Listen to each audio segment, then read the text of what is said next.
अस्सलाम वालेकुम नाज़रीन, आप देख रहे हैं प्रोग्राम सिटी एट 10। मैं हूं आपके साथ आपकी मेज़बान रमशा कमल। हमारा साथ होगा 10 बजे से लेकर 12 बजे तक।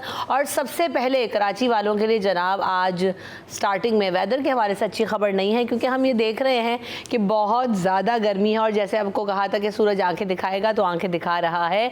बहुत ज़्यादा तपिश है और महकमा मौसमियात ने भी इस हवाले से ये पेशगोई कर दी थी कि जो कराची में दर्जा हरारत है उसमें इजाफा देखा जाएगा और आइंदा 3 से 4 रोज़ में जो मौसम है वो शदीद गर्म रहेगा। अभी जो वेदर फोरकास्ट है, टेम्परेचर्स क्या हैं वो भी ज़रा दिखाएंगे आपको कि आज दर्जा हरारत ज़्यादा से ज़्यादा कहाँ तक जाने का इम्कान है। तो आइंदा 24 घंटों के दौरान ये कहा गया है कि मौसम गर्म और मरतूब रहेगा और शहर में इस वक्त मतलब साफ़ है, यानी बारिश का कोई इम्कान नहीं है।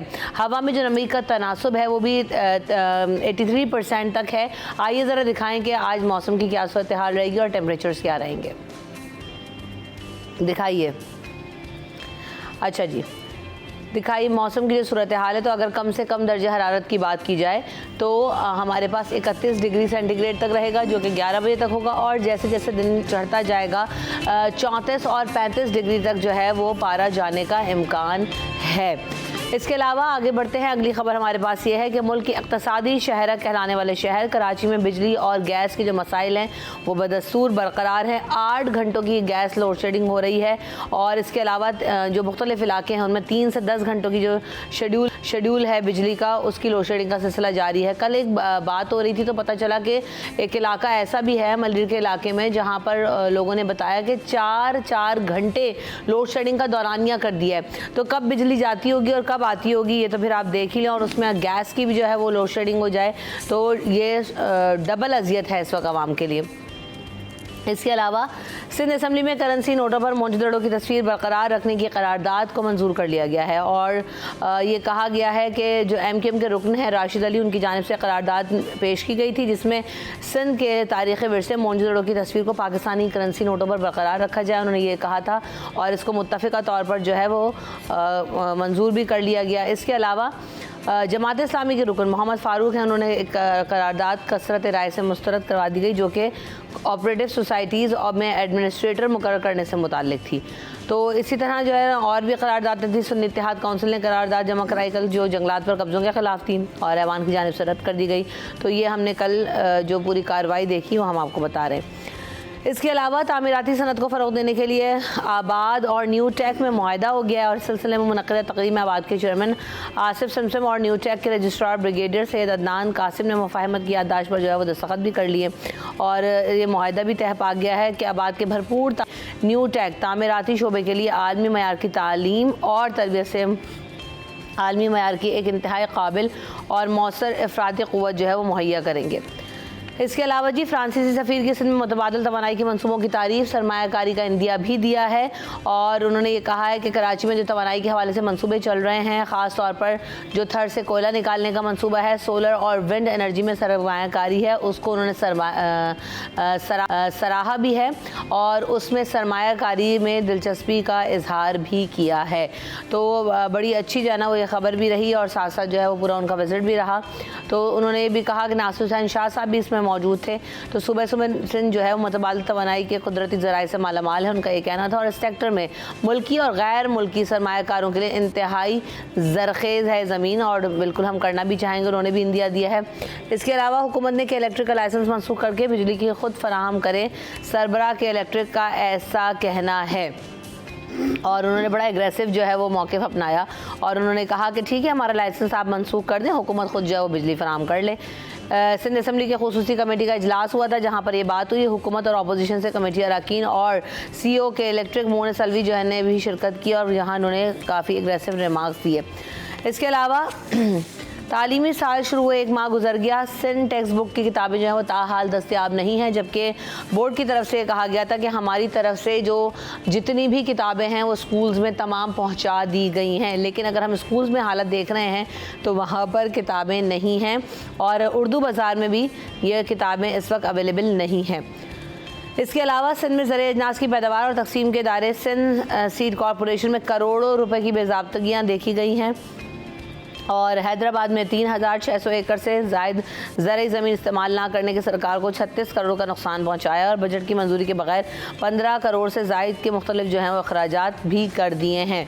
इसके अलावा कराची में फर्नीचर एक्सपो का आगाज़ होने जा रहा है। मुल्की और गैर मुल्की कंपनियों ने हिस्सा लेना है और एक्सपो 3 दिन तक जारी रहेगा, जहाँ पर आप देखेंगे कि मुख्तलिफ डिस्काउंट्स और आपको जो है वो अच्छी जो है वो चीज़ें, डिफरेंट चीज़ें भी आपको देखने को मिलेंगी। तो ये तो है आज शहर कराची की सारी अपडेट्स जो कि हमने आपको दिखाई।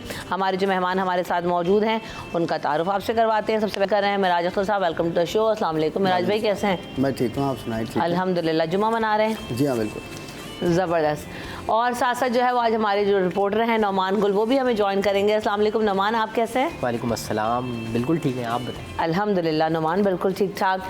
तो जनाब अभी हम ये देख रहे हैं कि शहर का जो मौसम है वो काफ़ी ज़्यादा इस वक्त गर्म हो चुका है और हम देख रहे हैं कि टेम्परेचर बहुत ज़्यादा हैं। आज कल भी बहुत गर्मी थी दिन में, अभी ये कहा गया कि 2 से 3 दिन। और इस सब के साथ जो हर शख्स है जो कर रहे हैं महराज में बैठे हुए खुड़कुड़ गला है ना, गले की कंप्लेन है, डेंगू बहुत फैल रहा है, मलेरिया बहुत फैल रहा है। इन सारी चीज़ों की मौसम की तब्दीली की वजह से और सख्ती वजह से हम देख रहे हैं। क्या सूरत हाल नुमान अस्पतालों में? अस्पतालों के हवाले से तो आपके सामने ही है सबके। डेंगू के केसेस भी आ रहे हैं, इसके अलावा नज़ला ज़ुकाम के भी केसेस हो रहे हैं, उसको अहमियत नहीं दी जाती है, लेकिन वो केसेस भी ज़्यादा रिपोर्ट हो रहे हैं। इसके साथ ही अब जमात इस्लामी भी इस हवाले से काम कर रही है। हुकूमत को भी सोचना चाहिए कि अब स्प्रे मुहिम का भी आगाज़ किया जाए। शहर में अलखदमत कर रही है मुख्तलिफ ज़िलों में, अपने जो 9 टाउन्स हैं जमात इस्लामी कर रहे हैं स्प्रे मुहिम। अच्छा, स्प्रे करवा रहे हैं? स्प्रे मच्छरों से बचने के लिए, क्योंकि अब मच्छरों की अफजाइश से ही तो ये तमाम चीज़ें हो रही हैं ना, डेंगू भी, मलेरिया भी। तो मेरे ख़्याल में कि हुकूमती सतह पर भी ऐसे इनिशिएटिव लेने चाहिए, क्योंकि फलाही इदारे कब तक काम करेंगे, काम तो स्टेट का है। बिल्कुल ऐसा ही है महराज भाई। बड़ी तादाद में जो है वो चिकनगुनिया के जो केसेस हैं वो रिपोर्ट हो रहे हैं और वो बहुत ज़्यादा जो है वो कॉम्प्लिकेटेड होती जा रही सिचुएशन, क्योंकि 4 से 5 लोग शदीद बुखार में और उनसे मूवमेंट भी नहीं हो रही है। अस्पताल जाने का इत्तेफाक हुआ, मैंने शायद जिक्र भी किया था 2 दिन पहले कि ऐसा लग रहा है कि जैसे या तो मुफ्त इलाज हो रहा है या जो है ना बस सारा जो रश है वो अस्पताल में ही कुछ फ्री मिल रहा है वो लेने के लिए। इतने लोग हैं इस वक्त पेशेंट्स, ख़ुद मैंने देखा अपनी आँखों से। तो ये सूरत हाल हो गई है और कुछ इंतज़ाम भी नज़र नहीं आ रहा। देखिए, अगर आप आम जो गली मोहल्लों के क्लिनिक्स हैं वहाँ की सूरत हाल लें और सरकारी अस्पतालों की सूरत हाल लें, तो दोनों जगह ही आपको यकसा सूरत हाल नज़र आएगी। जो प्राइवेट क्लिनिक्स हैं वहाँ पर भी आपको ठीक ठाक रश नज़र आएगा, क्योंकि ये चिकनगुनिया जो है वो आजकल बहुत ज़्यादा फैला हुआ है। अच्छा, इस बुखार में जो है एक तो बुखार नॉर्मल आता है, लेकिन इस बुखार के बाद जो है कम से कम भी हफ्ते 10 दिन बंदा जो है वो एक्टिव नहीं रह पाता, क्योंकि उसके जो जॉइंट्स हैं और उसके हाथ पैरों में इतना शदीद पेन रहता है कि वो किसी काम के काबिल नहीं रहता। तो ये एक वायरस की सूरत अख्तियार कर गया है। और इसमें ये भी देखा गया है कि अगर फैमिली में से अगर घर में किसी एक शख्स को ये हुआ है तो उसके बाद वो फौरी तौर पर जो है किसी न किसी दूसरे में ट्रांसफ़र हो रहा है। असल में वायरल है ना, वायरल एक से दूसरे को लग रहा है, फिर ऐसा ही हुआ है। तो उसमें अब बात यह है कि हमारे यहाँ जो डिस्पेंसरीज़ हैं और सरकारी अस्पताल हैं उनकी सूरत हाल तो हम सबके सामने है ही। ठीक है, जिन्हें अस्पताल एक बड़ा अस्पताल है चले, वहाँ पर कुछ अच्छी देखभाल हो जाती है, लेकिन बात यह है कि जब पब्लिक का रश एकदम पड़ता है वहाँ पर तो उनके लिए भी परेशानी होती है, क्योंकि कैपेसिटी इतनी है नहीं वहाँ पर। सही बात। जितने लोग वहाँ बीमार होकर जा रहे हैं या अपनी परेशानियों में जा रहे हैं, यही सूरत हाल अब्बासी शहीद हॉस्पिटल की है, यही सूरत हाल जो है वो बेनज़ीर शहीद ट्रामा सेंटर जो है सिविल हॉस्पिटल की है।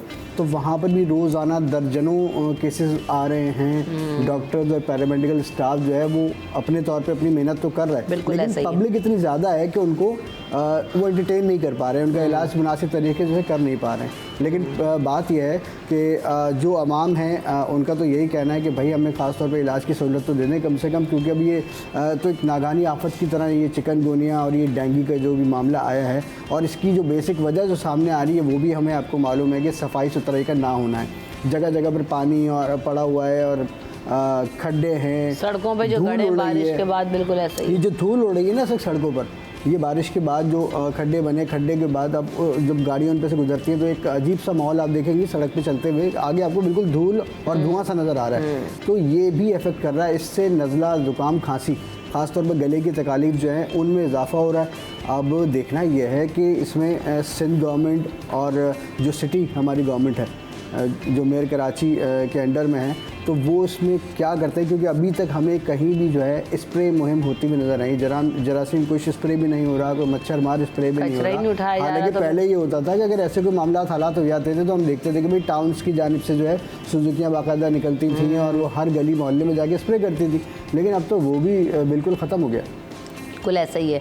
अच्छा, हमने ये भी देखा एक और ख़बर के मुताबिक वो ये कि सिंध टेक्स्ट बुक की जो बोर्ड की जो किताबें हैं वो अवेलेबल नहीं हैं, जबकि ख़बर ये आई थी और हमने चलाई भी थी, हमने इसके ऊपर डिस्कस भी किया था कि जो इंतज़ामिया ये कहती है बोर्ड में से कि जो चेयरमैन उन्होंने स्टेटमेंट दिया था कि जो जितनी भी किताबें हैं तकरीबन 44 लाख के करीब जो है वो प्रिंट हुई हैं, तो वो सब में डिस्ट्रीब्यूट हो चुकी हैं और पहुंचा दी गई हैं स्कूल में। आजिज़ भाई से भी बड़ी बात हुई तो कहने लगे मैं खुद इतने सारे स्कूल आपको गिनवा सकता हूँ कि जहाँ पर किताबें नहीं पहुँची हैं। तो क्या सूरत हाल है शहर भर में, और वाकई 1 माह गुजर गया है, अगर वैसी छुट्टियाँ हमने 2.5 महीने की 3 महीने की छुट्टियाँ दे दी हैं उसके बाद अभी भी बच्चे अगर नहीं पढ़ पाएंगे तो सेशन कैसे कम्प्लीट होगा। 1 माह गुजर चुका है, ये जो तालीमी साल शुरू हुआ, इसके बावजूद भी किताबें ना होना ये बड़ा तशवीशनाक सूरत हाल है। अब तो हम ये देख रहे हैं कि उर्दू बाज़ार की जो एसोसिएशन है वो भी निकल कर आ गई है, उसने भी आकर कह दिया है कि भाई 1 माह गुजर गया है, हमारे पास किताबें नहीं हैं, हम नहीं कर पा रहे हैं। हमें ये कहा जा रहा है कि हमारे ऊपर प्रेशर है कि किताबें दें उर्दू बाज़ार में, यानी कि एक कराची का सबसे कदीमी बाज़ार है, बिल्कुल सबसे अहम बाज़ार है तालीम के हवाले से, किताबों के हवाले से, कि हमें हर तरह की किताब वहाँ पर मिल जाती, लेकिन वहाँ पर सिंध टेक्स्ट बोर्ड जो है उसकी किताबें मौजूद नहीं है। तालीमी साल शुरू हो चुका है, बच्चे ना जाने क्या पढ़ रहे हैं, जा रहे हैं स्कूल आ रहे हैं, किताबें ही नहीं हैं तो फिर कैसे पढ़ रहे हैं। और पहली बात तो ये है कि जो हमारे सरकारी स्कूल्स हैं उनकी सूरत हाल भी ऐसी है कि बच्चे आ जाते हैं, असातिज़ा नहीं होते, असातिज़ा होते हैं या फिर असातिज़ा ये कर लेते हैं कि अपनी जो ट्रांसफ़र है वो ऐसे स्कूलों में करवा लेते हैं सही, जहाँ पर जो है वो बच्चों की तादाद कम होती है ताकि जाना ना पड़े और तालीम का कुछ। एक ऐसा स्कूल भी है एयरपोर्ट की साइड पर सरकारी स्कूल है, वहाँ पर बच्चों की तादाद जो है वो कम है, असातिज़ा की ज़्यादा है। वाह भाई वाह। यानी कोई तकरीबन 102 बच्चे होंगे तो 107 या 105 के करीब वहाँ पर असातिज़ा तैनात थे। आते भी नहीं होंगे? आते भी नहीं है क्योंकि बच्चों की तादाद कम है। असातिज़ा उस पर तो एक्शन भी लिया गया बाद में, हुआ भी, काम भी हुआ, लेकिन असातिज़ा की ये कोशिश होती है जहाँ पर बच्चे कम हो वहाँ जाएं। अब हम किताबों को रोएं, असातिज़ा को रोएं, कहाँ जाएं? सही बात है, बिल्कुल ऐसा ही है।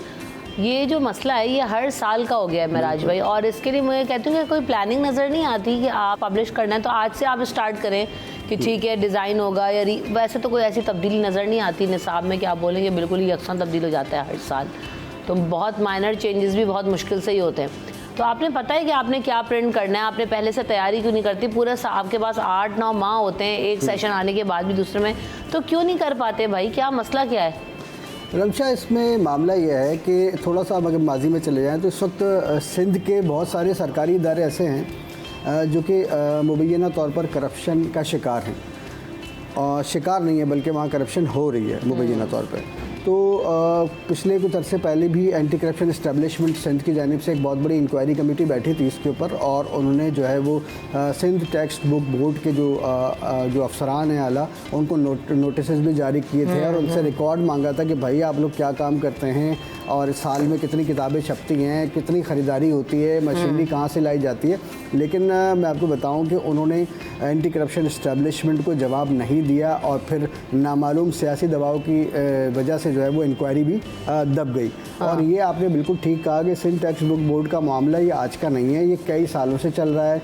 जो डिमांड होती है कराची की और सिंध की किताबों की, वो डिमांड से आधी भी पूरी नहीं कर पाते। हालांकि अगर वो प्लानिंग से चलें, क्योंकि उनका पूरा बजट उनको मिलता है, उस बजट के तहत वो उनको वही प्रिंट करना होता है, मशीनरी का बजट होता है, इंक्स का बजट होता है, पेपर का बजट होता है, हर चीज़ उनको मिलती है। अभी भी जो इस साल इशू आया ना वो पेपर का इशू आया है, पेपर तो भाई पेपर इंपोर्ट करना है, यहाँ से बनाना है, जो भी है तो आप अब मैं आपको काम कर लें। पेपर का इशू ये है कि पिछले साल तो पेपर का बड़ा मामला चल रहा था। उसकी वजह ये थी कि लोगों एक्सपोर्ट बंद थी, तो सॉरी इंपोर्ट बंद थी, तो जब इंपोर्ट बंद थी तो पेपर आ नहीं रहा था, और जिनके पास था मौजूद उन्होंने उसके रेट डबल और 3 गुना कर दिए थे। इसी कराची की बात कर रहा हूं पाकिस्तान में जो पेपर बन रहा था, बिल्कुल ऐसा ही है। उन्होंने इसके रेट 3 गुना कर दिए थे, वो महंगे बने तो फिर जाहिर सी बात किताबें इतनी महंगी हुई, प्राइवेट लोगों ने तो खरीद दिए, लेकिन सरकार कैसे खरीदती उसको। तो अब इस साल सूरत हाल ये है कि इम्पोर्ट खुली हुई है और बिल्कुल नॉर्मल रेट है पेपर का। ये भी नहीं कि पेपर की कोई कमी हो या पेपर महंगा हुआ हो, ऐसी भी कोई शिकायत कहीं सुनने में नहीं आई, क्योंकि प्राइवेट पब्लिशर्स काम कर रहे हैं। प्राइवेट पब्लिशर्स तो दे रहे हैं आपको किताबें, टाइम पर दे रहे हैं, उनको पेपर वगैरह हर चीज़ उनको मिल रही है। अच्छा, इसमें एक चीज़ मैंने भी की थी और वो ये थी, पेपर वाला जो मसला था ना लास्ट ईयर जो इम्पोर्ट बंद था, ये सारा इसमें मैंने भी शोज़ किए थे और ये बात हुई थी, तो वहाँ पे भी जाने का इत्तेफाक हुआ, जहाँ पे जो ये जो सरकारी किताबें प्रिंट भी करते हैं, वो पब्लिक वो प्राइवेट भी जो है वो स्कूल्स की किताबें प्रिंट करते हैं। तो उन्होंने ये कहा कि भाई अगर हमारे पास जो पाकिस्तान में पेपर अवेलेबल है ये इतना हाई ग्रेड और उसमें उन्होंने इतना हाई कॉस्ट पे पहुंचा दिया कि हमारे पास इतना पेपर बन सकता है आराम से कि हम लो कॉस्ट में अगर उसको लेकर आएँ तो हमें इंपोर्ट करने की ज़रूरत भी नहीं पड़ेगी। लेकिन वही वाली बात कि एक से दूसरा, दूसरे से तीसरा, तीसरे से चौथा, और कोई चेक एंड बैलेंस तो है नहीं कि आप इतना पैसा कैसे रख रहे हो। बिल्कुल। तो वो पेपर जो है ना वो इतना महंगा पड़ रहा है कि आपको इम्पोर्ट ही करना पड़ रहा है। और उसके बाद जो है किताबें, आपने देखा किताबों की क्वालिटी कितनी ख़राब हो गई है। बिल्कुल। आपने नई वाली अगर किताबें देखी और जिस किताबों में हम लोगों ने पढ़ा है तो उसमें ज़मीन और आसमान का फ़र्क है। अब आप उठाकर देखें तो मैं कहती हूँ कि ये पेपर हम लोग रफ़ कॉपी के लिए भी नहीं ख़रीदते थे, जिसमें अब किताबें प्रिंट हो रही हैं। तो ये हाल हो गया। लेकिन महंगाई इतनी बढ़ गई है कि वो किताबें भी बहुत महंगी हैं और लोगों के लिए अफोर्डेबिलिटी इशूज़ हैं।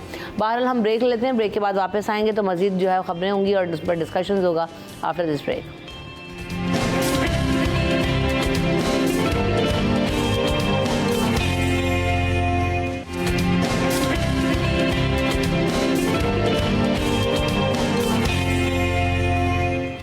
Welcome back in city at 10। तो जनाब हम बात करेंगे इस वक्त हुकूमत ने जो है वो के इलेक्ट्रिकल लाइसेंस मनसूख करने के लिए, जब हमने देखा कि बातें होने लगी कि इलेक्ट्रिकल लाइसेंस मनसूख किया जाए और बहुत ज़्यादा बिजली के बिल आ रहे हैं, इस हवाले से जो है वो ख़बरें बहुत ज़्यादा गर्म थी, जिस पर हम देख रहे हैं कि जो CEO के इलेक्ट्रिक हैं मोहन सलवी साहब, उन्होंने भी कल बड़ा रिएक्शन दिया और एग्रेसिव कहने का हुकूमत खुद बिजली बना ले और हम पीछे हट जाते हैं। तो क्या करें? मैं आपको एक बात बताऊँ, इससे पहले भी हम यहाँ पर बात कर चुके हैं और अशरफ खान जो है हमारे साथी रिपोर्टर जो है, उन्होंने भी इस चीज़ को क्लियर किया था कि अभी जब लास्ट टाइम इनकी मियाद ख़त्म हो रही थी लाइसेंस की, तो उस वक्त बहुत सारे लोगों का ये कहना था कि जी मुख्तलिफ़ कंपनीज़ हैं वो इसमें हिस्सा लेंगी और बिड भरेंगी तो उनको शायद मिल जाएगा। लेकिन अफसोसनाक तौर पर ये सूरत सामने आई थी कि सिवाय के इलेक्ट्रिक के किसी और ने बिड वहाँ जमा ही नहीं करवाई, यानी कि इनके साथ में दूर दूर तक कोई मुकाबिल था ही नहीं जो ये दावा कर सकता कि हम कराची को बिजली सप्लाई कर देंगे। तो ऐसी सूरत हाल में उनका जो रिन्यूअल था वो बहुत ही ईजीली हो गया। हेस्को, सैपको और वापडा इन सब जैसे इदारा सिंध में क्यों नहीं है?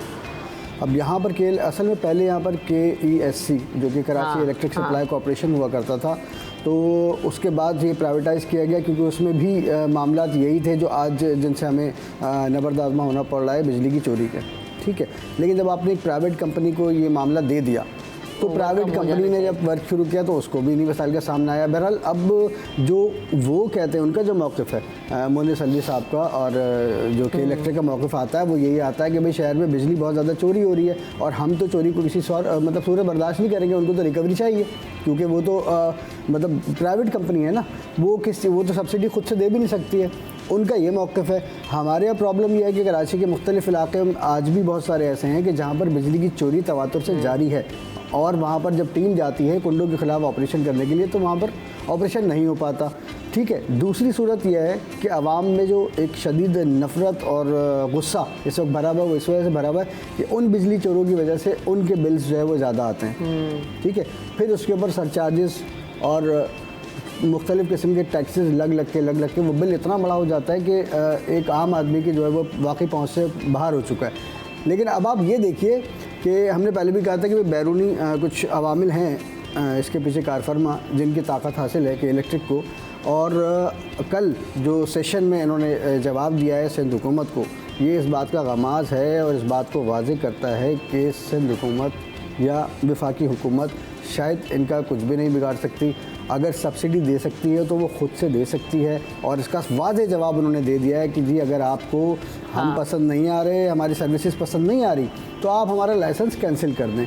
इससे एक बहुत वाज़ेह पैगाम दिया गया है, जो कि अफसरान उन्होंने बाकायदा तौर पे सरेंडर, उन्होंने कह दिया हमसे सरेंडर करते हैं, कहते हैं बिजली के रेट हम तय नहीं करते, हम सिर्फ लोड शेडिंग करते हैं, जो हमारा मसला है उसको कवर करने के लिए रेट भी हुकूमत तय कर रही है, और अगर आप कर सकते हैं तो आप कर लें। तो नमान, इज़ दैट द सोल्यूशन? क्योंकि इस वक्त हमारे पास कोई ऑल्टरनेटिव कोई है नहीं, ना हमने बनाया है, सरकारी इदारों को तो हमने वैसे ही तबाह कर दिया, तो हम किस तरह से जो ना कंट्रोल कर सकेंगे?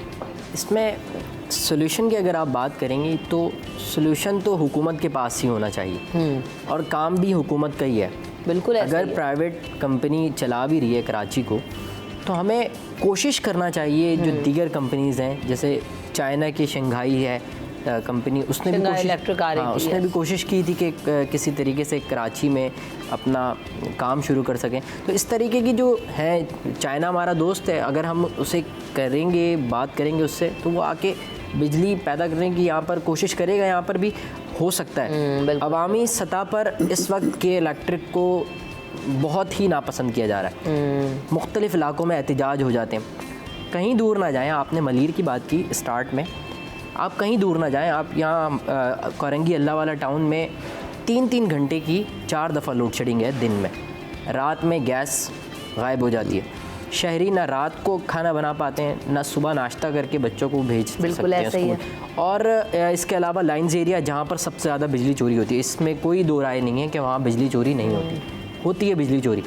लेकिन उसकी वजह से जो दीगर जो लोग हैं जो बिलों की अदायगी वक्त पर कर रहे हैं, उनके भी फीडर बंद हो जाते हैं, उनकी भी बिजली मुनक़ता कर दी जाती है। अच्छा, दूसरी जगह के इलेक्ट्रिक ये कहता है कि भाई बिजली जहाँ चोरी हो रही है हम लोड शेडिंग वहाँ पर कर रहे हैं, और जो लाइन्स एरिया के लोग हैं वो निकल कर ये कह रहे हैं कि अगर कोई इलाके में बिजली चोरी कर रहा है तो के इलेक्ट्रिक आए, कार्रवाई करे, हम निशानदही करने को तैयार है। लोगों का एक तरफ ये भी मौक़िफ़ है, और दूसरी तरफ जो है जब बिजली नहीं मिल रही होती है तो वो इधर से भी कुंडा लगा लें, उधर भी कुंडा लगा लें, बिजली चोरी होती है, और फिर उस इलाके में जो है वो बिजली की लोड शेडिंग। अब सवाल ये भी है ना कि देखें, हम हुकूमत को तो कह रहे हैं बिल्कुल बचा, लेकिन अगर आप कोई भी चीज़ प्राइवेट इदारे को देते हो, इसका मतलब ये कि उसमें बेहतरी आएगी और वहाँ पर आप जो भी क्रूशल मामला उनको ओवरकम करेंगे। जब बिजली चोरी का मामला बहुत ज़्यादा हुआ तो ये कहा गया कि एससी के बाद जब के इलेक्ट्रिक में आए तो नए मीटर्स का एक जो है पूरा सेशन चला के जी नए मीटर्स होंगे, लोगों ने मीटर रेंट भी पे किया, सब कुछ किया, वो भी आपने आवाम से ही लिया, और नए तार लगेंगे जिसमें वो बिजली चोरी का कोई ऑप्शन ही नहीं होगा। आप लोगों को याद है कई इलाकों में कई घंटे और कई दिन बिजली रख के जो है बंद करके ये काम किए गए। तो अब या तो आपने सारे इलाकों में किए ही नहीं है, ये भी कि इलेक्ट्रिक की गफलत है कि अगर लाइन्स एरिया का आपको पॉइंट आउट कर सकते हो, आपको पता है, तो भाई वाई नॉट के इलेक्ट्रिक, और वहाँ पर क्यों आपने नए तार नहीं लगाए? नए तार लगाए तो कैसे लगाए कि उसमें बिजली चोरी हो रही है? तो बात वह है कि सद्देबाब के इलेक्ट्रिक भी खुद पूरे तरीके से नहीं कर रहा। फिर जो कुंडा चोरी के मामला करके जाते हैं वो कौन लोग करके जाते हैं? आपके घर का इलेक्ट्रिशियन करके जाता है, आप समझते हैं? कौन लोगों को आप बुलाते हैं? इसमें उनके लोग भी मुलविस होते हैं। तो फिर तो आप अपने अंदर तो स्क्रूड कर ही नहीं रहे ना। हम लोग भी हर चीज़ का मलबा हुकूमत को उठाकर एंड में डाल देते हैं, लेकिन के इलेक्ट्रिक का खुद सेल्फ एहतसाबी अमल क्या है, या खुद के इलेक्ट्रिक ने जो है वो किस तरह से इसकी रोकथाम के लिए काम किया, महराज में मुझे तो कुछ नज़र नहीं आती है हैपनिंग। बिल्कुल ऐसी कोई खबर भी हमारे सुनने में नहीं आई, या उनकी तरफ से कोई प्रेस रिलीज़ या कोई खबर जारी भी नहीं की गई कि उन्होंने अपना कोई खुद एहतसाबी का अमल किया हो और उसमें अपने लोगों के ख़िलाफ़ कोई कार्रवाई की हो। क्योंकि इसमें मामला यह है कि जो इलाके में मूव करने वाले लोग होते हैं, जो फील्ड में इनके लोग काम कर रहे होते हैं, वही इसमें जो है मुबैना तौर पर मुलविस होते हैं और वही राह भी दिखाते हैं। लेकिन जो इन्होंने लाइन्स एरिया की अभी नुमान में बात की, अच्छा लाइन्स एरिया का कुछ थोड़ा सा मामला जो है ना वो मुख्तलिफ है। वहाँ पर अगर आप लाइन्स एरिया के अंदर एंटर हो जाएँ, शायद अगर आपका कभी जाना हुआ वहाँ पर, तो वहाँ बस एक हद तक आप गाड़ी ले जा सकते हैं, गलियाँ तंग हैं वहाँ, ठीक है। उसके बाद आपको पैदल सफ़र करना पड़ेगा। मतलब आप पैदल सफ़र करते करते लाइन्स एरिया में खुदादाद कॉलोनी के सामने से दाखिल हों, उसके बाद आप सदर में निकलेंगे जाके। अच्छा, ऐसा अजीब सा एक जाल है वहाँ पर, ना तो पुलिस मोबाइल वहाँ एंटर हो सकती है, ना कि इलेक्ट्रिक की गाड़ी एंटर हो सकती है। मतलब इवन के मोटरसाइकिल भी उन गलियों में बड़ी मुश्किल से, अगर कोई वो वहाँ रहने वाले कोई जुगाड़ की सूरत में ले जाते हैं तो ले जाते हैं। तो इतनी गली, मतलब आप वहाँ पर दोनों हाथ नहीं फैला सकते अपने, इतनी पतली गलियों का एक पूरा जाल बिछा हुआ है, ठीक है ना। अब वो मुकाम ऐसा है, वो जगह ऐसी है कि मतलब अगर उस पूरे इलाके को कोई एक हफ्ते के लिए बंद कर दिया जाए कि कोई वहाँ से बाहर ना निकले, तो उसके बाद तो कोई ऑपरेशन पॉसिबल हो सकता है, ठीक है। अदरवाइज़ लाइन्स एरिया का जो एरिया वो इलाका है उसमें ऑपरेशन नामुमकिनात में से है, चाहे पुलिस का हो या चाहे के इलेक्ट्रिक का हो। तो एक वो उस इलाके का मामला है। लेकिन मजमूई जो सूरत हाल है, मैं ये समझता हूँ कि शहर का, मेरा ख्याल है कि 75% जो लोग हैं वो बिल पे करते हैं, टाइम पर बिल पे करते हैं, ठीक है, लेकिन उनको सज़ा इसलिए मिलती है कि कुछ लोगों की वजह से उनको जो है वो निशाना बनाया जा रहा है। तो इस पॉलिसी में थोड़ी सी नरमी लानी चाहिए कि इलेक्ट्रिक को और हुकूमत को इस पर उनसे बात करनी चाहिए कि अगर ठीक है ओवरऑल पर आप नहीं बात कर पा रहे हैं तो कम से कम उस 25% लोगों की वजह से जो 75% लोगों को नुकसान हो रहा है या परेशानी हो रही है, उसके लिए तो कम से कम बात की जा सकती है। नुमान ने भी बात बड़ी अच्छी की कि शंघाई इलेक्ट्रिक का भी हमें याद दिलाया कि जी जापानीज़ कंपनी भी और जो आपकी चाइनीज़ कंपनी भी आने को तैयार थे। उन्होंने कहा हम सॉल्यूशंस के साथ आएंगे, और उन्होंने तो ये तक कहा था कि 300 यूनिट तक जो है हम बहुत ही मिनिमम रेट या फ्री भी कर सकते हैं। हमारे पास ऐसे प्लान्स भी हैं कि आप जैसे हम मीटर रेंट या जो हम उसका बेसिक रेंट देते हैं वो आप दें, आपको पर यूनिट चार्जेस देना नहीं पड़ेंगे अंडर 300। तो इस तरह के प्लान्स थे। लेकिन आप क्या समझते हो कि अभी भी हमारे पास वक्त है कि हम हुकूमत फोकस अगर करे, मुतबादिल रिसोर्सेज पे हम जा रहे हैं, अभी मैं उस तरह भी बढ़ूंगी कि हम जो कोयले से भी बिजली बना रहे हैं, विंड से भी बना रहे हैं, लेकिन अभी भी खपत पूरी नहीं हो रही है। तो हम कोई कॉम्पिटिटर लाएँ तो शायद इतना बड़ा कराची हो गया, आप आधा के इलेक्ट्रिक को देने, आधा कोई और कंपनी को देना शुरू करें, कॉम्पिटिटर आने से भी बहुत बेहतर हो जाती है ना सूरत हाल। आपको पता है कि मेरे मार्केट में मेरा साथ में जो रिपोर्टिंग करने जा रहा है मुझसे अच्छा पैकेज बना के ला रहा है, तो आप अच्छा काम करोगे। अच्छा, हम कराची के हवाले से बात कर रहे हैं। कराची में कचरा बहुत है। दीगर ममालिक को हम अगर देखें, जो तरक्की याफ्ता ममालिक हैं, वो कचरे से भी बिजली बना रहे हैं। तो क्या ऐसी सूरत हाल हुकूमत नहीं कर सकती है? हम कचरे से मच्छर बना रहे हैं ना। हम कचरे से बिजली अगर बनाएं तो शायद हम ये जो लोड शेडिंग का बोझ हमारे ऊपर है, शायद इसको कम कर सकें। अब मुख्तलिफ अगर कंपनीज़, कुछ ऐसी कंपनीज़ अगर आ जाएं जो हमारा कचरा को रिसाइकिल कर रही हों, उससे बिजली बना रही हों, तो शायद कराची का कचरा भी साफ़ हो जाए। यानी एक तीर से हमारे दो शिकार भी हो सकते हैं कि कचरा भी साफ़ होता रहेगा और बिजली भी बनती रहेगी। बात तो ये मुतबादिल सोर्सेज आपको प्रोवाइड करना पड़ेगा। इसमें एक इशू है, देखें बात, देखिए बिजली का बहरान नहीं है, ये चीज़ क्लियर है, बिजली की कमी नहीं है। यहाँ जो मामला चल रहा है ना, वो चोरी और रिकवरी वाला मामला चल रहा है। बिजली के बहरान में नहीं है हम लोग। बिजली इतनी पैदा हो रही है, बोलते तो यही है बिजली का बहरान, बिजली का बहरान। हाँ, तो ये चीज़ कई दफ़ा वो भी वादे कर चुके हैं कि इलेक्ट्रिक वाले भी, कि भाई बहरान तो कोई भी नहीं है।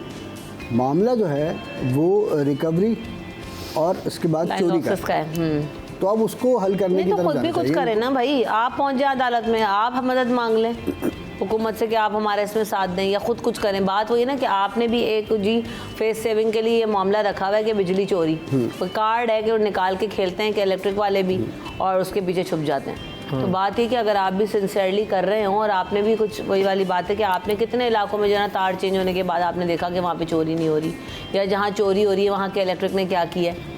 तो मसला ये है कि आप खुद भी जो है ना उस कार्ड के पीछे छुप रहे हैं। बहरहाल ब्रेक ले लेते हैं, ब्रेक के बाद वापस आएंगे तो मज़ीद खबरें होंगी और उन पर डिस्कशंस भी होंगे आफ्टर दिस ब्रेक।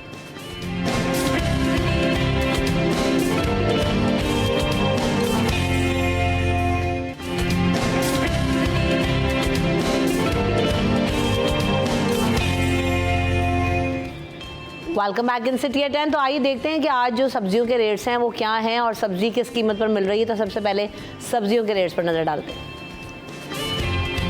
टमाटर जी मिल रहे हैं 80 और 92 रुपीज़ पर केजी, ये हम चला रहे हैं, लेकिन 110 और 120 के करीब जो है वो टमाटर मिल रहा है। इसके अलावा जो अदरक लहसुन की प्राइस है वो तकरीबन 600 रुपये ये बताई जा रही है सरकारी रेट के मुताबिक, जबकि इससे ज़्यादा ही है।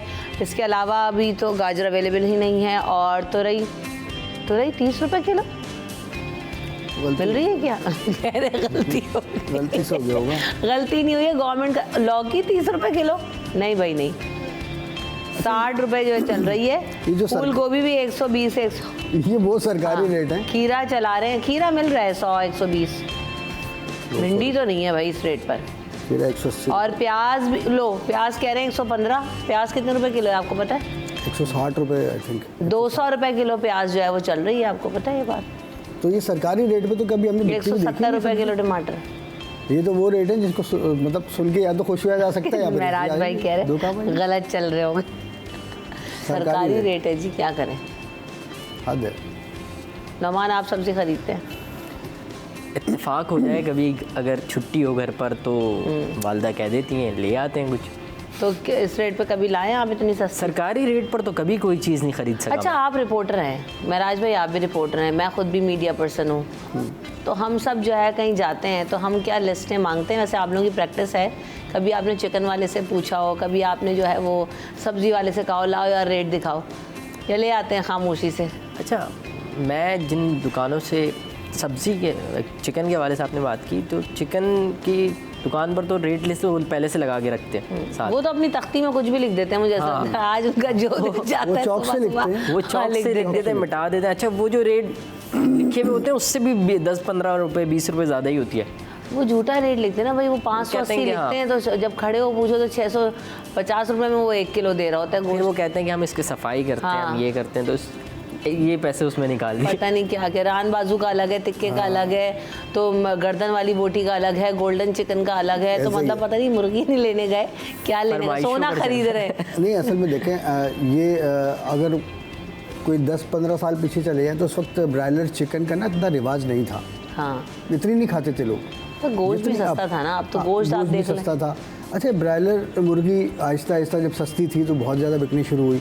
अच्छा, जब बिकनी शुरू होती है जाहिर सी बात है उसमें फिर दुकानदार और कारोबार करने वाले उसमें नई नई तब्दीलियाँ लाने की कोशिश करते हैं, तो वो गोल्डन पीस वाला मामला अलग होना शुरू हुआ, और अपना क्या कहते हैं उसको कमर का हिस्सा अलग, उसका रेट अलग, तो रान बाजू का अलग। हमने देखा बहुत सारे इलाकों में उसके अलग अलग रेट लगे हुए होते हैं, बिल्कुल। लेकिन अभी सूरत हाल ये है कि वो ये कहते हैं कि जो हमने अपनी तख्ती पर लिखा हुआ है अगर 500 रुपये, ठीक है, और आपको देना है 600 रुपये, तो उसकी वजह ये है कि भाई हमें तो पीछे से महंगा आ रहा है और सरकार जो है वो हम पे छापा मारती है, हम पे जुर्माना कर देती है, इसलिए हमने यहाँ लिख के लगाया हुआ है। लेकिन हमारी मजबूरी है कि नुमान वाला रीज़न बड़ा वैलिड है कि वो कहते हैं हम सफाई करने हैं, ये एक्स्ट्रा चला जाता है, वो फलाना है, आपको मैं तोल के ऐसे मुर्गी दे दूंगा तो आप ले जाएं 500 रुपये, वो तो ये कह देता है साफ। मुर्गी के काम करने वालों का जो मामला है वो ये है कि उनका कचरा तक बिकता है, मतलब फाइनली जब वो सब कुछ कचरा उनका ड्रम में जो जमा हुआ होता है उसके लिए शाम को गाड़ियाँ आके लगती हैं बाकायदा, ठीक है, और वो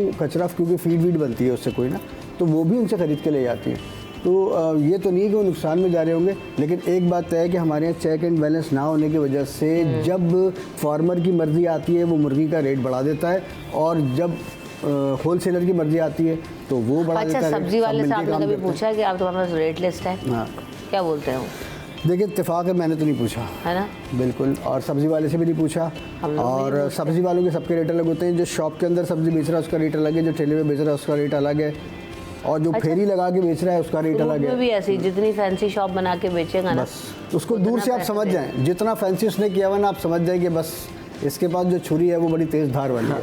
जब रिपोर्टिंग करने गए तो पूछा है, लेकिन वैसे पर्सनली नहीं पूछा, पर्सनली जब खरीदने गए तो नहीं। अच्छा, मैं कभी स्टोर के अलावा कभी जाऊँ ना लोकल बाज़ार से जब आप ख़रीदते हैं, तब मैं इस तरह के सवालात करती हूँ जानबूझ के, मुझे मज़ा भी आता है कि ज़रा मैं पूछूँ तो क्या है इनके पास, और फिर एक आदत भी है ना कि तुम्हारे पास है कि नहीं है, तुम दिखाओ, तो किसी के पास नहीं होता किसी के। अक्सर लोगों के पास, मतलब हर दफ़ा नहीं मैं पूछती, लेकिन जब भी पूछ लूँ, इसी तरह जो पार्किंग वाले नहीं आ जाते हर दफ़ा, तो मेरे घर वाले भी बड़ा चिढ़ते हैं कि तुम हर दफ़ा इस हरकत क्यों करती हो।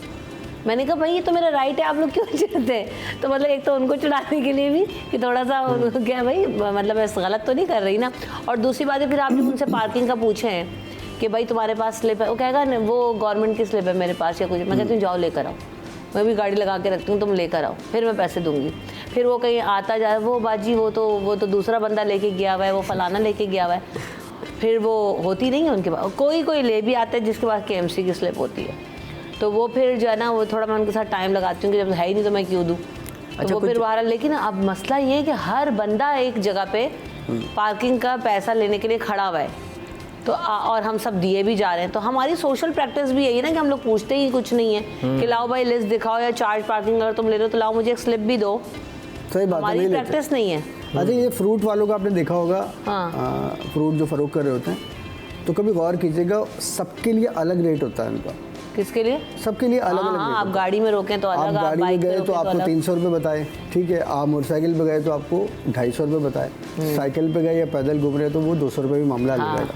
तो हमारे एक दोस्त हैं एंटी करप्शन इस्टेब्लिशमेंट में, उन्होंने एक दफ़ा ये बताया था, कहते हैं कि हमारे यहाँ जो है करप्शन का मामला वो बिल्कुल ग्रास रूट निचली है। सतह से चल रहा है, बिल्कुल सही कह तो रहे कह रहे हैं यहाँ निचली सतह से कि एक फ्रूट वाला जो एक रेडी लेके खड़ा हुआ है, अच्छा इलीगल खड़ा हुआ है, क्यों?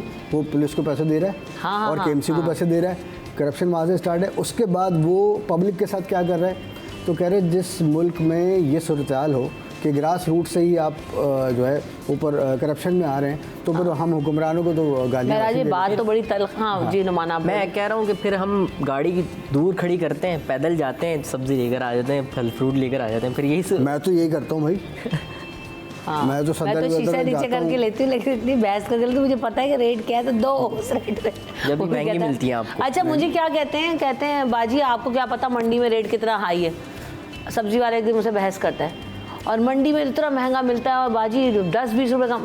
मैंने कहा भाई मंडी में जो है आपको पता है वो मेरा जो है वो देसी स्टाइल वो तड़ना पड़ता है। तो मैंने कहा भाई यार मंडी मतलब क्या, मंडी को क्या बनाया हुआ है तुम लोगों ने? मतलब हमें मंडी पता ही नहीं। नहीं बाजी आप कभी मंडी गए नहीं, आपको पता ही नहीं। मैंने कहा क्यों नहीं गई मैं मंडी? तो लोगों को तो नहीं होता ना एक्सपीरियंस कि हम मंडी भी जा चुके होंगे, हमें मंडी में भी। जब मैंने सब्जी मंडी से शोज़ की है तो यकीन करें मैं खुद जाके हैरान रह गई कि हम लोग तो बेवकूफ़ है जो कराची में रहते हुए यहाँ बाज़ारों से सब्जी खरीद रहे हैं। ऐसा ही है। लेकिन वही वाली बात है, एक तो बल्क क्वांटिटी का मसला है, फिर दूर जाने का इशू है। लेकिन बात यह है कि बहुत डिफरेंस है, बहुत डिफरेंस है, डबल से ट्रिपल से ज़्यादा का डिफरेंस है। अब जब मैं उनको बोलती हूँ तो मानते नहीं है। मैं कहती हूँ हाँ मैं मंडी भी जाती हूँ, मुझे मंडी के रेट भी पता है, मुझे ये भी पता है कि आप किस तरह से लाते हो। तो वो मेरी शक्ल देख रहा होता है खड़े में, फिर वो तोल के दे देता है कि अब आप पैसे दे दें और जाएं। ज़्यादा जो है ना वो मैं कुछ नहीं करती। लेकिन मसला ये कि आप बहुत ज़्यादा है। 150 रुपये किलो खरीदा जाने वाला आम शहर में 350 और 400 रुपये बिक रहा होता है। प्रॉफिट का मार्जिन डबल से भी ऊपर जाता है इनका।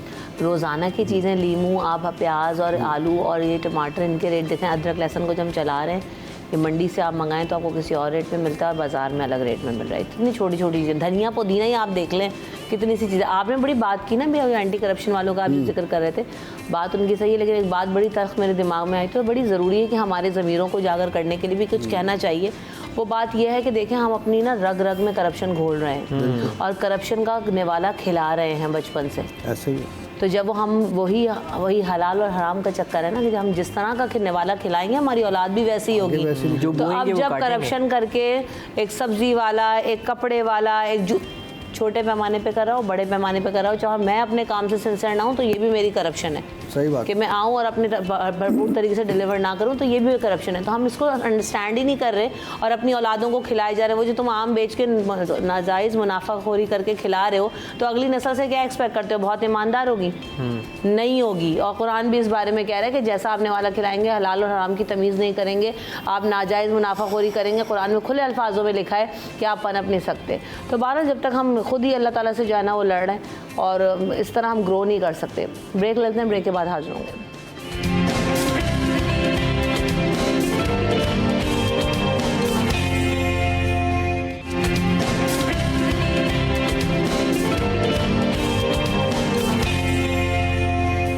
Welcome back in city at 10। बात हो रही है सब्जियों के रेट्स के हवाले से। तो जो सब्जियों हमने सरकारी नर्ख भी चलाए, अब जो सरकार का फोकस ही ना हो, सब्जी के रेट ही ना पता हो, तो उनको कम कराने के लिए या मार्केट में जाकर इक़दाम करने के लिए क्या होगा, कैसे होगा?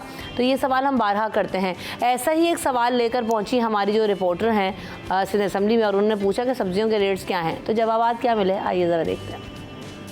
जी एक बार फिर से मैं मौजूद हूँ सिंध असम्बली के अहाते में और आज हम अरकान असम्बली से बात करेंगे सब्जियों और फलों की कीमतों पर। क्या हमारे जो अरकान असम्बली हैं उनको पता है कि मार्केट में जो सब्ज़ी बेची जा रही है उसकी कीमतें क्या हैं? तो आइए इन्हीं से जानते हैं। टमाटर का आजकल तो रेट मुझे नहीं पता, क्योंकि मैं आजकल जो है वो मैं थोड़ा, क्योंकि हम लोग तो लेजिस्लेटर हैं। लौकी 120 रुपये किलो मिल रही है मेरे ख्याल से। मुझे बता दें, मुझे वाकई में नहीं पता। मैं काफ़ी टाइम से नहीं, वो पैसा ले रहे हैं घर वाले, पैसा ले रहे हैं।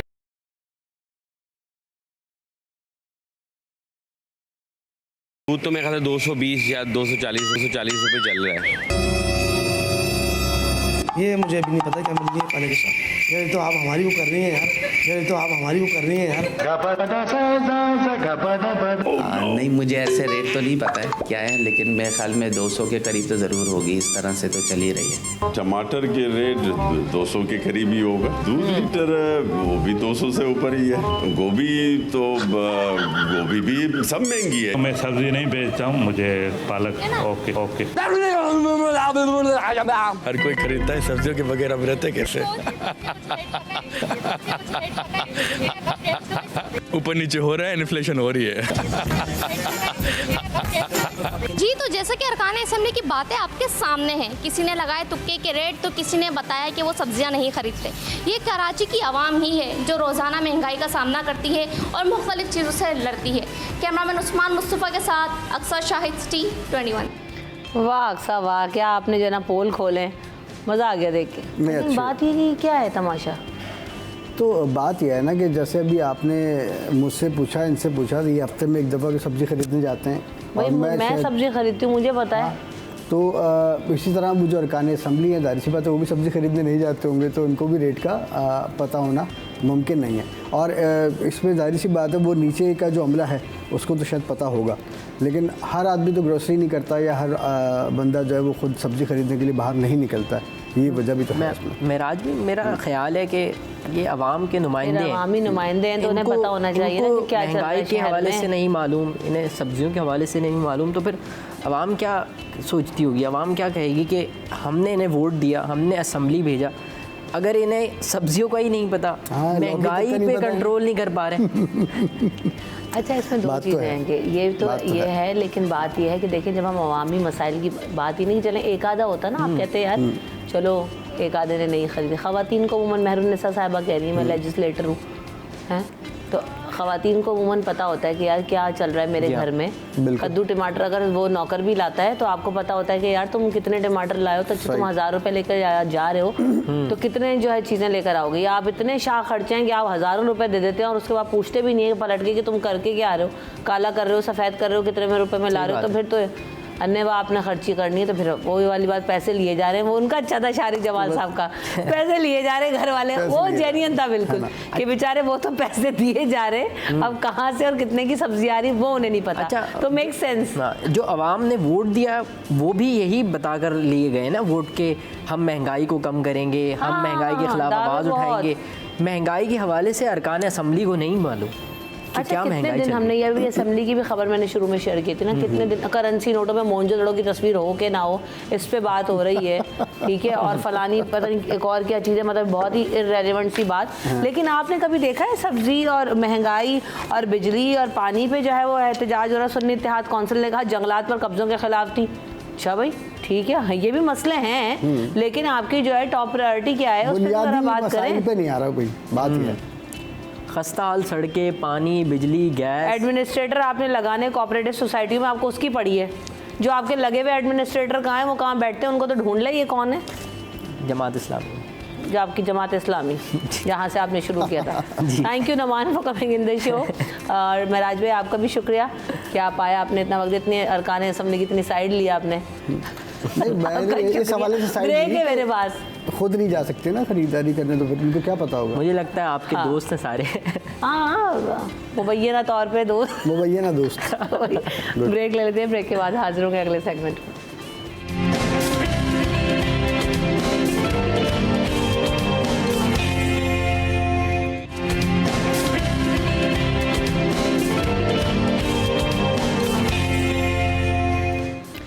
Welcome back in city at 10। तो जनाब आज का जो हमारा मौजू है वो ये कि बच्चियों की तरबियत आजकल के दौर में किस तरह की जाए, क्योंकि हम ये देख रहे हैं और शायद ये कहना सही भी नहीं होगा कि अब बहुत ज़्यादा चैलेंजेस हैं। हर दौर में हर तरह के चैलेंजेस तरबियत के लिए रहे हैं और माँ और बाप दोनों का रोल इसमें बहुत ज़्यादा इंपॉर्टेंट होता है। हम ये समझते हैं कि अगर बच्चियों की, ख़ास तौर पे हम लड़कियों की तरबियत के हवाले से आज बात करेंगे, उस पर फोकस करेंगे, तो हम ये रिलेट कर देते हैं अपने माशरे में, अपने घर में, अपनी फैमिली प्रैक्टिसेस में कि जी माँ जो है वो तरबियत की सारी होल सोल जिम्मेदारी लेती है और माँ अपनी बेटी की जो है वो कोर केयर टेकर है। तो इसमें कितनी सदाकत है। और फिर हम ये देख रहे हैं कि ऑनलाइन चीज़ें आने के बाद, इंटरनेट का बहुत ज़्यादा एक्सपोजर होने के बाद, हर चीज़ की ईजी एक्सेस होने के बाद, राबते बहुत आसान होने के बाद, क्या इन चीज़ों में बहुत ज़्यादा मुश्किल आ गई है, क्या तरबियत करने का अमल बहुत ज़्यादा मुश्किल हो गया है, क्योंकि क्या चैलेंजेस बहुत ज़्यादा बढ़ गए हैं। तो हम इन सारी चीज़ों पर बात करेंगे कि उसका इम्पैक्ट क्या है।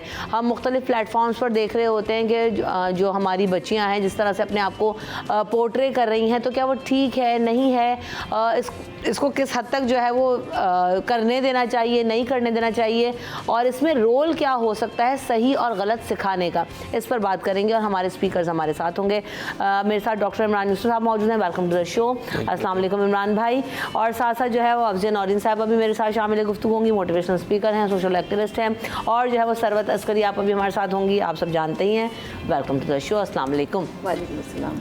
सबसे पहले जब हम बात करते हैं तो हम बच्चियों की तरबियत के हवाले से जब बात करते हैं तो जैसे मैंने कहा ना कि माँ की जिम्मेदारी लगा दी जाती है, तो सरवत आपा क्या कोर और होल सोल रिस्पॉन्सिबिलिटी सिर्फ माँ की ही है, और फिर करना क्या है, दीन क्या सिखा रहा है? बिस्मिल्लाहिर्रहमानिर्रहीम, अस्सलाम वालेकुम। मैं आप सबको जुम्मतुल विदा के जुम्मे यौम जुम्मा की मुबारकबाद पेश करना चाहती हूँ, और इस दुआ के साथ कि परवरदिगार आलम आज के दिन को हम सब के लिए बरकतों का और खैरियत का और रहमतों का ज़रिया बना दे। आमीन सुम्मा आमीन। और आपने कहा कि बच्चियों की तरबियत, मेरे ख्याल में बच्चों की तरबियत भी उतनी ही ज़रूरी है। वो हमने सोचा था कि आज ना ओवरऑल कर लें बच्चे, लेकिन हमने कहा हमें स्पेसिफिकली हम कुछ चीज़ें ऐसे जो मैं आगे जाके भी करूँगी भी, तो वो इतना टाइम नहीं रहता। लेकिन ये है कि बिल्कुल लड़कों की तरबियत तो मुझे लगता है खैर और ज़्यादा ज़रूरी है, और ज़्यादा, लेकिन बाहर हम ये रखेंगे किसी और दिन भी इस पर बात करेंगे। दूसरी बात ये कि आपने फरमाया कि माँ जो है बहुत ज़्यादा जिम्मेदार है। मेरे ख्याल में पूरा इन्वायरमेंट ज़िम्मेदार है, बाप भी उतने ही जिम्मेदार है जितनी कि माँ जिम्मेदार होती है। मेरा अपना ये ख्याल है कि अगर एक बाप अपनी बच्चों के सामने, जवान बच्चों के सामने, बेटी हो बेटा हो, उनके सामने उनकी माँ की तज़लील कर रहा है, उनको गालियाँ दे रहा है, तो यकीनन वो बाप भी उतने ही कसूरवार है तरबियत में कमी के। और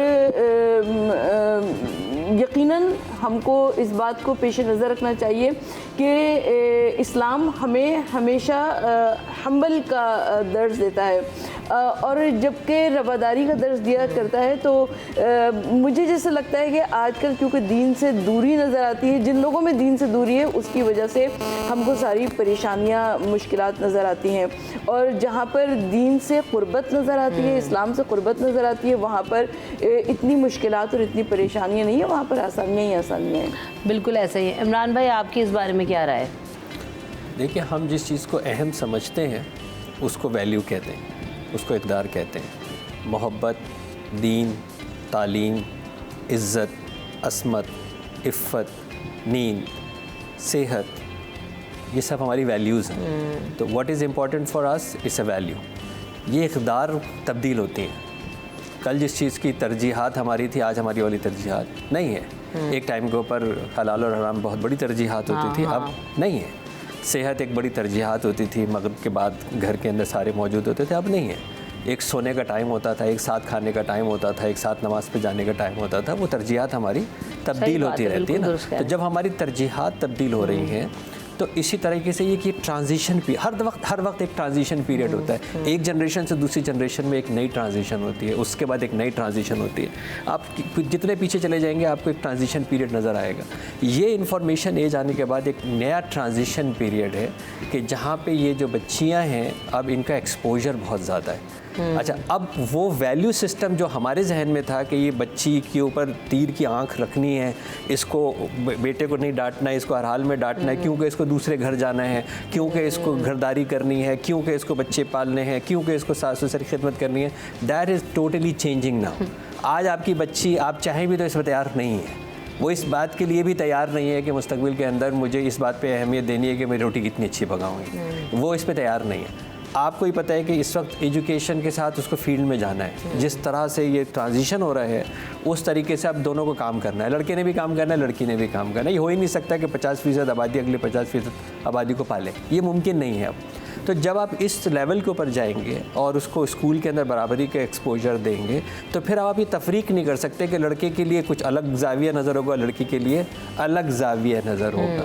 तो अगर मैं अपने बचपन की बात करूं तो तसव्वुर ही नहीं हो सकता था कि यूनिफॉर्म के अंदर कोई बच्चा बाहर नज़र आ जाए। अभी आपको स्कूल खुला है ना, मैं लेके चलता हूं आपको, आप चलें मेरे साथ, किसी भी रेस्टोरेंट में चलें, किसी भी फास्ट फूड पे चलें, मैं समंदर पे रहता हूं, आप चलें, मैं आपको दिखाता हूं यूनिफॉर्म के अंदर बच्चे बच्चियाँ घूम रहे हैं। ये एक्सेप्टेबल हमारे लिए भी तो हो गया ना। मैं अगर गया हूँ और 50 बच्चे हैं यूनिफॉर्म के अंदर वहाँ बैठे हुए हैं और जो हरकत कर रहे हैं और मैं बड़े आराम से अपना बर्गर लेके जा रहा हूँ, तो इसका मतलब मैंने एक्सेप्ट कर रहा हूँ ना इस सिस्टम के अंदर।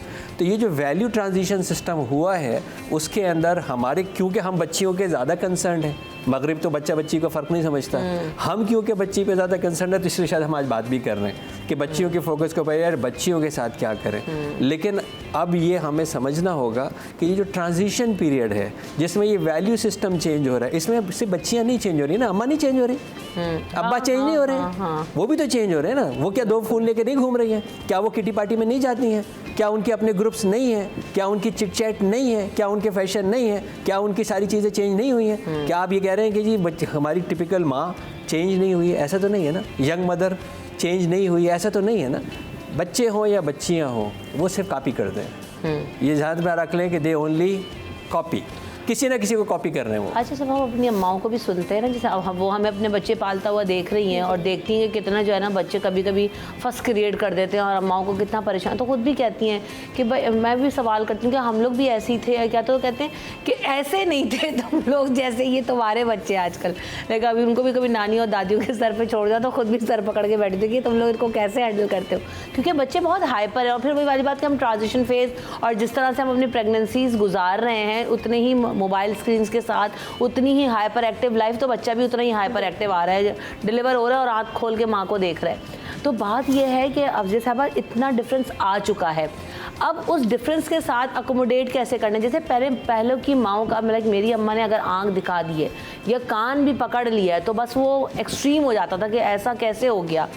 आज आप बच्चे को आँख दिखाती रहें, वो आँख पहले तो स्क्रीन से हटा के देखेंगी नहीं कि माँ कुछ देख भी रही है कि नहीं देख रही है। तो वाकई ट्रांजिशन फेज इस कदर हम ले चुके हैं और इतना गुजर चुके हैं, तो अब क्या करना है? पहले और अब में इतना फ़र्क आने के बाद इस वक्त किस चीज़ की ज़रूरत है? देखिए, मसला ये आ गया है कि पहले की जो माएँ थी ना, वो बच्चों के ऊपर जो है ना, मतलब उनकी एक पूरी तवज्जो होती थी। आज की माँ जो है जॉब पे भी जा रही है, फिर उसको घर भी देखना है, अगर जॉब वाली नहीं भी है, हाउस मदर है, तब भी उसको घर में इतने काम होते हैं और उसमें काम में सबसे ज़्यादा जो ये मोबाइल वाला जो एलिमेंट आ गया है, तो माँ उसमें भी बिजी होती है। काम पहले तो हमारी अम्मियाँ ज़्यादा कर लेती थी, वो सिलबट्टे पे कबाब भी बना लेती थी, वो जो है वो घर में 3 सालन भी पका लेती थी, वो सारे, वो हम तो डायपर बांधते हैं, वो क्या होती है, वो लंगोटों में गुजार लेती थी। तो काम का तो अब इतना वो नहीं कि हम ये कहें, नहीं, लेकिन प्रायोरिटी चेंज हो गई। माँ की प्रायोरिटी चेंज हो गई है। पहले माँ का टोटल काम यही होता था कि मैंने अपने बच्चे को देखना है, मेरे पास अल्लाह ताला ने मतलब एक आपकी ड्यूटी रखी है ना कि उन बच्चों को आपने देखना है। तो आप ये देखें कि माँ की प्रायोरिटीज़ चेंज हो गई हैं। वो अगर घर में भी होती है तो भी वो ये कहती हैं कि बच्चा स्कूल जाए, उसके बाद जो है वो ट्यूशन पे जाएगा, सिपारा पढ़ेगा।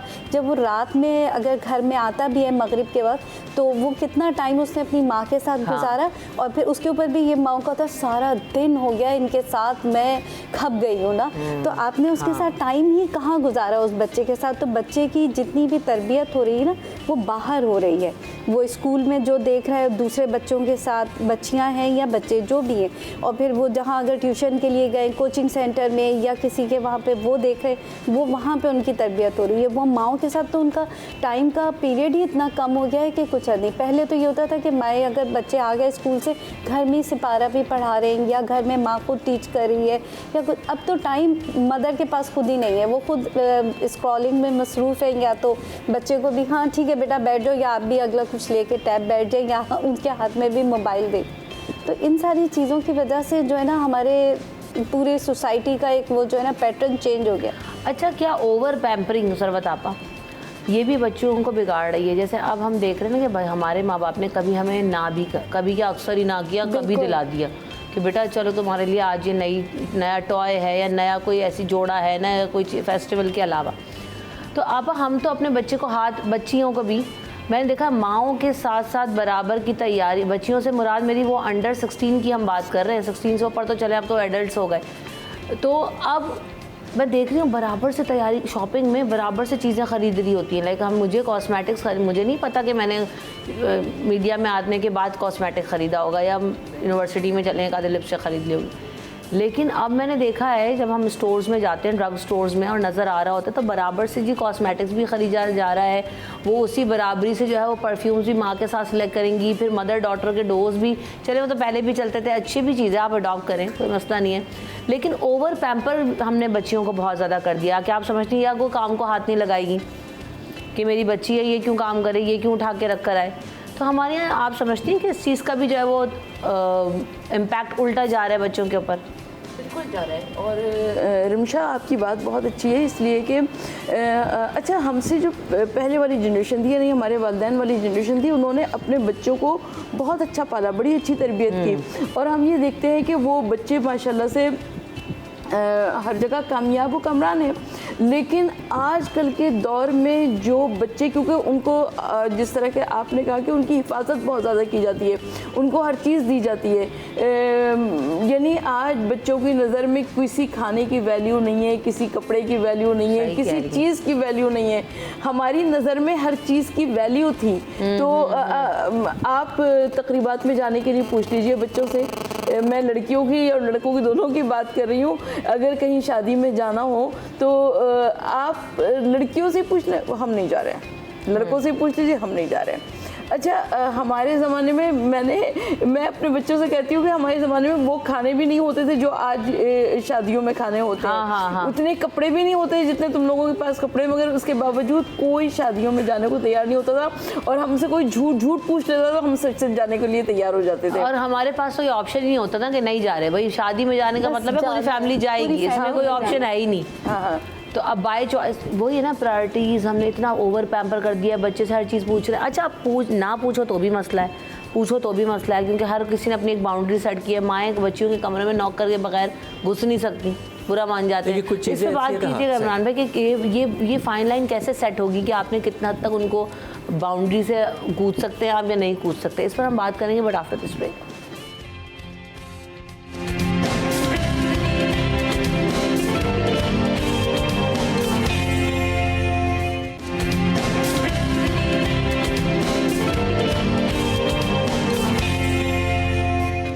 Welcome back in city at 10। बात हो रही है बच्चों की तरबियत के हवाले से। जैसे इमरान भाई भी मैं जाने से पहले आपस से भी मैंने सवाल किया और हम बात कर रहे थे कि इतना ज़्यादा ओवर पैम्पर कर रहे हैं, फिर बाउंड्रीज़ क्या सेट करनी है। अब आजकल का बच्चा बहुत ज़्यादा इंटरफेयर भी नहीं करना चाहता और ना करवाना चाहता है, वो भी ऑफेंड हो जाते हैं कि हाँ उनकी अम्मा तो ऐसे नहीं करती, हमारी अम्मी को तो देखो हमारे सर पर ही खड़ी रहती हैं हर वक्त।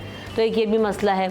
और फिर उसमें बैलेंस कैसे क्रिएट करना है कि नज़र भी रहे और बच्चा इरिटेट भी ना हो, क्योंकि ओवर पैम्पर कर करके कि हमने इतना ज़्यादा उसको आदत डाल दी है कि स्पेस देने की कि अब आप उसकी स्पेस को ख़राब नहीं कर सकते या उसमें घुस नहीं सकते। तो कैसे होगा इमरान भाई? बच्चा जो है ना पानी की तरह होता है, जिसको पानी का आपको पता है, जिसको जगह मिलती है वो आता है ना, बारिश होती है उसको जहाँ जगह मिलेगी इतनी सी जगह से भी पहुँच जाएगा वो। तो बच्चा पानी की तरह है, जहाँ जगह मिलती है वहाँ पे पहुँच जाता है। ये है पेरेंटिंग क्लास का काम जो हमारे यहाँ होती है। पेरेंटिंग क्लास के अंदर ये डिसाइड होता है कि मियाँ बीवी गुड कॉप बैड कॉप कैसे खेलेंगे, कैसे इसको मैनेज करेंगे, कि हमें उसको डिसीजन मेकिंग भी सिखानी है। फॉर श्योर हमें उसको छोटे छोटे डिसीजन में इन्वॉल्व करना है, किसी भी हाल में नॉक किए बगैर नहीं जाना है, ये आदाब के ख़िलाफ़ है। हमें स्पेस दिखानी भी है, समझानी भी है, बाउंड्रीज़ भी बतानी है। अगर आपको ये लग रहा है कि मैं अंदर जाके छापा मारूंगी और मुझे पता लग जाएगा कुछ कर रहा है, यू आर टू लेट। हाँ, टू लेट। उससे बहुत पहले आपको पता लग जाना चाहिए था अंदर जाके क्या करें, यू आर टू लेट। तो पॉइंट ये, जैसे मेरी बेटी, आप जा रहे एक फ़ॉरेन, मेरे कैनेडियन बॉर्न बच्चे, तो मेरी बेटी को ये पता है कि अगर उसके बाप को रात को मैं कहूँ ना 3 बजे चांद चाहिए तो बाप ला देगा। बाप इतना इन्फ्लुएंशियल भी है और इतना साहिब हैसियत भी है।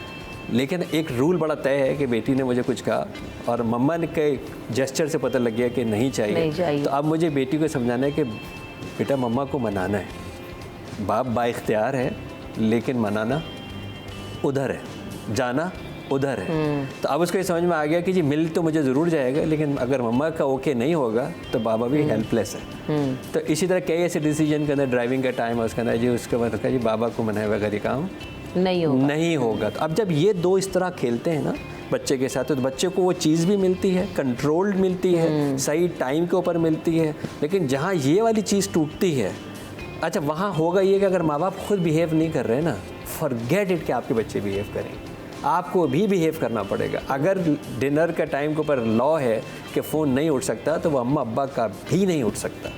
तब आप ये कहानी करा सकेंगे ना, तब आप ये स्पेस वाली कहानी दे सकेंगे, तब आप ये डिसिप्लिन वाली कहानी जो है वो दे सकेंगे। तो नॉर्मली अगर आज के लिए बच्चों को लीडरशिप के लिए तैयार करना है फॉर श्योर, मैं तो कहता हूँ जी आप छोटे छोटे मतलब जो है ना डिसीजंस बच्चों से आज से कराना शुरू कर दें। बेटा हम सालगिरह में जाएंगे, आपके ख्याल में हमें क्या लेके जाना चाहिए? बेटा हम शादी में जाएंगे, आपने इन्वॉल्व कब किया है? अब अच्छा मुझे बताएं, इंसान की जिबलत है ना कि जो उसके लिए कशिश होगी उधर ही जाएगा ना। हमारी शादी में उस बच्चे के लिए क्या कशिश है? क्या कशिश है उस बच्चे के लिए कि आप जाएंगे एक बैठेंगे मर्द हजरात गीबत का और फजूल पॉलिटिक्स की बातें शुरू करेंगे, वो पता नहीं कौन सी कहानी शुरू करेंगे। बच्चे ने वहाँ पे क्या करना है?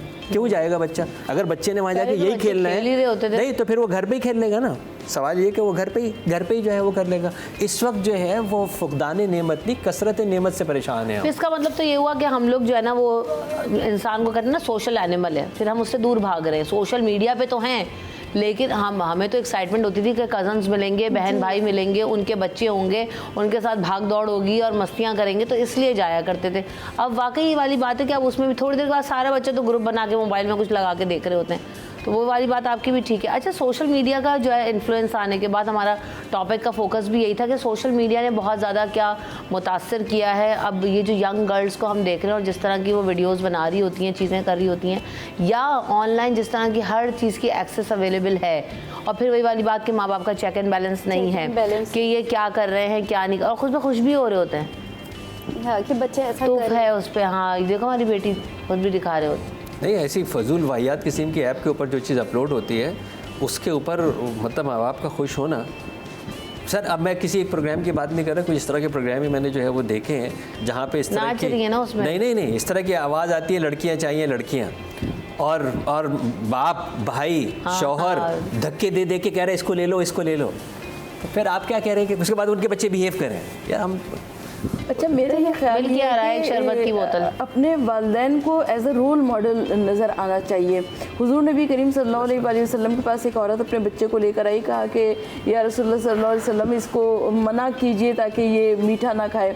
हुजूर नबी करीम सल्लल्लाहु अलैहि वसल्लम ने फरमाया कि तुम 2 दिन के बाद आना। आका सल्लल्लाहु अलैहि वसल्लम जब वो 2 दिन के बाद आया तो हुजूर नबी करीम सल्लल्लाहु अलैहि वसल्लम ने फरमाया देखो अब मीठा ना खाना। तो उस सहाबा कराम ने अर्ज़ की, कहा कि या रसूलुल्लाह सल्लल्लाहु अलैहि वसल्लम आप 2 दिन पहले भी यही नसीहत कर चुके थे। आका सल्लल्लाहु अलैहि वसल्लम ने फरमाया कि मैंने उस दिन खुद मीठा खाया था। तो सबसे पहली बात है कि वालिदैन को बेहतरीन रोल मॉडल नजर आना चाहिए। जिस तरह कि इमरान भाई ने कहा कि खुद पेरेंट्स बाप भाई शौहर खुद धक्के दे रहे हैं कि तुम आगे जाओ। तो सबसे पहली बात तो ये कि हमको खुद एक रोल मॉडल अच्छा नज़र आना चाहिए, और जब रोल मॉडल अच्छा नज़र आएंगे तो यकीनन बच्चे हम ही को फॉलो करेंगे, और जब बच्चे हम ही को फॉलो करेंगे और देखें जो नाजेबा वीडियोस की बात आती है, जो टिकटॉकर्स की बात आती है, जो नाचने गाने की बात आती है, तो सबसे पहली बात है कि घर के माहौल के ऊपर भी डिपेंड करता है। आप अगर घर के माहौल में बहुत ज़्यादा नाचने गाने की इस तरह की बातें होंगी तो यकीनन वो बच्चा भी उसी तरफ जाएगा, और अगर घर के माहौल में अच्छी बातें होंगी तो बच्चा उसी को अडॉप्ट करेगा। तो हमें सबसे पहली तवज्जो अपने घर के माहौल पे रखनी चाहिए। अच्छा, अब एक चीज़ ये भी तो है ना, जैसे आप बात करें घर का माहौल, घर की चीज़, ऑनलाइन का आपने जिक्र किया, ऑनलाइन आने के बाद ये सारी कोविड आया तो पढ़ने के लिए भी बच्चों को फ़ोन्स आपने देना पड़े, स्कूल गोइंग, और उससे छोटे बच्चे भी, उनसे बुरा टॉडलर्स नहीं लेकिन लाइक 5-1 ईयर अब आपका सबका होमवर्क उस पर आ रहा था और अभी भी आता है। अच्छा, तो क्या एज हो कि बच्चे को मोबाइल का एक्सेस मिल जाना चाहिए? अब क्या हो रहा है, जैसे फैमिली में देख रहे हैं कि दूसरी उसी यंग एज की जो बच्चियां हैं उनके पास अलग अलग फ़ोन हैं, जब वो लेकर जाती हैं और एक बहन ने मना किया हुआ है कि इन बच्चों को फ़ोन नहीं दिलाया जाएगा, या आप अम्मा का फ़ोन 10-15 मिनट इस्तेमाल कर सकते हो, आधा घंटा, तो वो एक कॉम्प्लेक्स में जा रहे होते हैं कि यार उनके पास तो फ़ोन है, हमारे पास फ़ोन नहीं है, और या जो है ना कौन सी राइट एज है कि आप उसको दे सकते हैं, या उस पर भी मॉनिटर कर लें कि अभी आप इस्तेमाल कर सकते हो, रख दो। क्या किस तरह से बैलेंस करें, क्योंकि आप ये कि बिल्कुल भी उनको अवे नहीं कर सकते और बिल्कुल भी ऐसा नहीं है कि आप बिल्कुल ही खुला छोड़ दें। और रिमशा ये मेरे साथ हुआ था, इसलिए और आप दोनों इस पर कमेंट कीजिए कि मेरे बच्चों को मैंने मैट्रिक तक मोबाइल फ़ोन नहीं दिया था। अच्छा, वो बेटे को उसके चचा ने अमेरिका से भेज दिया, अब उसके पास वो 8 क्लास में था, वो मोबाइल फ़ोन आ गया। लेकिन वो हमने घर में एक जगह ऐसी बना रखी थी कि जहाँ पर वो मोबाइल फ़ोन रखा होता था, वो स्कूल से आकर थोड़ा सा उसको चेक वेक कर लिया करता था और उसके अलावा वो जगह पे रखा रहता था। एक दिन वो स्कूल गया, मैंने उस जगह पे देखा वहाँ पे मोबाइल फ़ोन नहीं था। तो मैं यकीन कीजिए कि मैं स्कूल गई और मैंने प्रिंसिपल से कहा कि बच्चे को पता ना चले कि मैं आपके ऑफिस में बैठी हुई हूँ, बच्चे की ऐसे तलाशी लीजिए बैग की ताकि उसको पता ना चले और वो मोबाइल फ़ोन बरामद हो जाए। तो प्रिंसिपल ने मुझे अप्रिशिएट किया, कहा कि अगर आप जैसे पेरेंट्स सारे होने लगे, कहने लगे कि अगर हम तो बकिया पेरेंट्स से कहते हैं कि आपका बच्चा मोबाइल क्यों लेकर आए, तो वो कहते हैं हमारी मर्जी, हमने दिया है, आप कौन होते हैं। तो सबसे पहली बात तो ये कि घर से चेक एंड बैलेंस। बिल्कुल ऐसा ही है जी। देखिए ये भी होता है कि जब माएँ हर बात यूज़ कर रही होती है ना, तो बच्चियाँ या बच्चे जो होते हैं वो बचपन से देख रहे होते हैं। मैंने ये देखा है कि मेरी कज़न की बच्ची है, तो वो अपनी माँ से बात करने के लिए बाहर मुल्क से, यहाँ ऑस्ट्रेलिया से पाकिस्तान बात करने के लिए, उसने कहा जब मेरा बच्चा सो जाएगा ना तब मैं बात करूँगी। उसने कहा क्यों कहेंगी, क्योंकि मेरे पास एक ही कमरा है, अगर मैं उसके सामने इस तरह वीडियो से कॉल पे, तो वो तो यही देखने लगेगा ना, बच्चा 1 साल का हो रहा है, जब बच्चा सो जाएगा तब मैं अपनी मदर से, उसने कहा कि बात करूंगी आपसे, ताकि वो ना देखे। इसलिए कि उन लोगों ने हमारे यहाँ ये वो बच्चों को ये अगर नहीं दिया तो कॉम्प्लेक्स में चले जाएंगे, ये हो जाएगा वो हो जाएगा, ये मसला नहीं होता है। आप उनको बच्चों को जब शुरू से उसी तरह सेटल करेंगे ना, जो आपने मगरिब का वो देख के अपने उसमें अडॉप्ट किया है कि नहीं जी वहाँ हर बच्चे के पास है, उन लोगों ने जब इसकी वो देखी है कि क्या क्या इसकी वजह से उनको प्रॉब्लम्स आ रहे हैं, तो उनकी माएँ जो है ना वो इस चीज़ को अवॉइड कर रही हैं। आप ये देखें कि जितनी भी वहाँ पर ख़वातीन हैं वो अपने बच्चों को मोबाइल नहीं दे रही हैं, और जो ड्यूरिंग दी कोविड वो था, उसके बाद तो अब उन्होंने बिल्कुल बाहर ममालिक में मना कर दिया। लेकिन हमारे यहाँ जो होता है ना, वहाँ से जो चीज़ डिस्कार्ड होती है वो हमारे यहाँ बड़े अच्छे से यूज़ की जाती है, तो वो हमारे यहाँ ये होता है वो कॉम्प्लेक्स में चली जाएंगी बच्चियों के पास अगर नहीं होगा। लेकिन अगर आप उनको अच्छे से ये समझाएं कि बेटा ये अभी आपकी ज़रूरत नहीं है, जब आपकी ज़रूरत जिस वक्त होगी आप अपनी मदर का अच्छा चलें यूज़ कर लीजिए। लेकिन ये है कि ये हर वक्त लेके स्क्रॉल करें, बच्चियाँ बैठी हुई हैं देख रही हैं, अच्छा फिर मदर भी उनको ये बता रही होगी देखें बेटा ये कितना अच्छा है, तो बच्चा समझता है माँ जो बता रही है वो तो बिल्कुल एक्यूरेट होगा ना। इतने चालाक हो गए हैं बच्चे, मैं देख रही थी 5-5, 6-6 साल के बच्चे और बच्चियाँ ऑर्डर कर लेते हैं। जी बिल्कुल बिल्कुल, घर आ रहा है तो पता चल रहा है ये ऑर्डर हुआ हुआ है, बच्चे ने कर लिया, अच्छा पैसे दे दें, ये हाल है। अच्छा में ना वो कंपटीशन भी होता है, भाई ने अपने बच्चे को फ़ोन दिलाया तो बहन भी दिलवाएगी, तो ये बहुत मसला है। अच्छा इमरान भाई, मुझे आपसे एक चीज़ पूछनी है, वो ये आप इस पर भी कमेंट कीजिएगा, आप इस पर बिल्कुल वजह बात करेंगे, लेकिन साथ में एक ये कॉम्प्लेक्स वाला इशू ना, ये बच्चियों के हवाले से बात हो रही है। मेरा अपना भी बेटा है माशाल्लाह 6-6.5 साल का। अब एक चीज़ हम उसको मना कर देते ना, वो पता है, आपको भी पता है कि हम सब उस पैम्परिंग नेचर, हम मैं भी इसी एरा की माँ हूँ, तो एक टाइम आता है कि यार आपको ना अंदर से वो गिल्ट आना शुरू हो जाता है कि यार मैं ले तो सकती हूँ, मैं दे देती हूँ ना, तो आप कहीं ना कहीं उसको कंपनसेट कर ही देते हैं, या आपको पता चल जाता है कि अच्छा वो स्कूल में बच्चा वो ये चीज़ लाया था, अब वहाँ भी वही चीज़ मांग रहा है, तो मैं कहीं ना कहीं से चलो उसको अरेंज करके दे देती हूँ, कि कहीं इसके ध्यान में ये ना हो कि यार ये मेरी माँ ने नहीं दिया। जैसे उसने मुझसे एक दिन कहा कि माँ मैं जो है ना वो लेके जाना चाहता हूँ पैसे, मैंने कहा आप कैंटीन में पैसे ले जाके क्या करोगे, आपको धूप में खड़ा होना पड़ेगा, आप फिर चीज़ लोगे तो टाइम भी ख़त्म हो जाएगा, अच्छी चीज़ भी नहीं होगी। फिर मैंने सोचा रोज़ लंच होममेड लंच लेके जाता है, तो फिर मैंने सोचा, मैंने कहा ठीक है मैं इसको एक दिन पैसे दे के देखती हूँ, ताकि इसका ये जो दिमाग है वो उसको पता लग जाए कि कितनी प्रैक्टिस करनी पड़ती है मुझे। मैंने भी उसको बहुत थोड़े पैसे दिए, 50 रुपये दे के भेजे, मैं कहा इसमें भी कोई एक ही चीज़ आएगी और तरस के लेगा तो उसको पता लगेगा मैं कितना खुआर हुआ।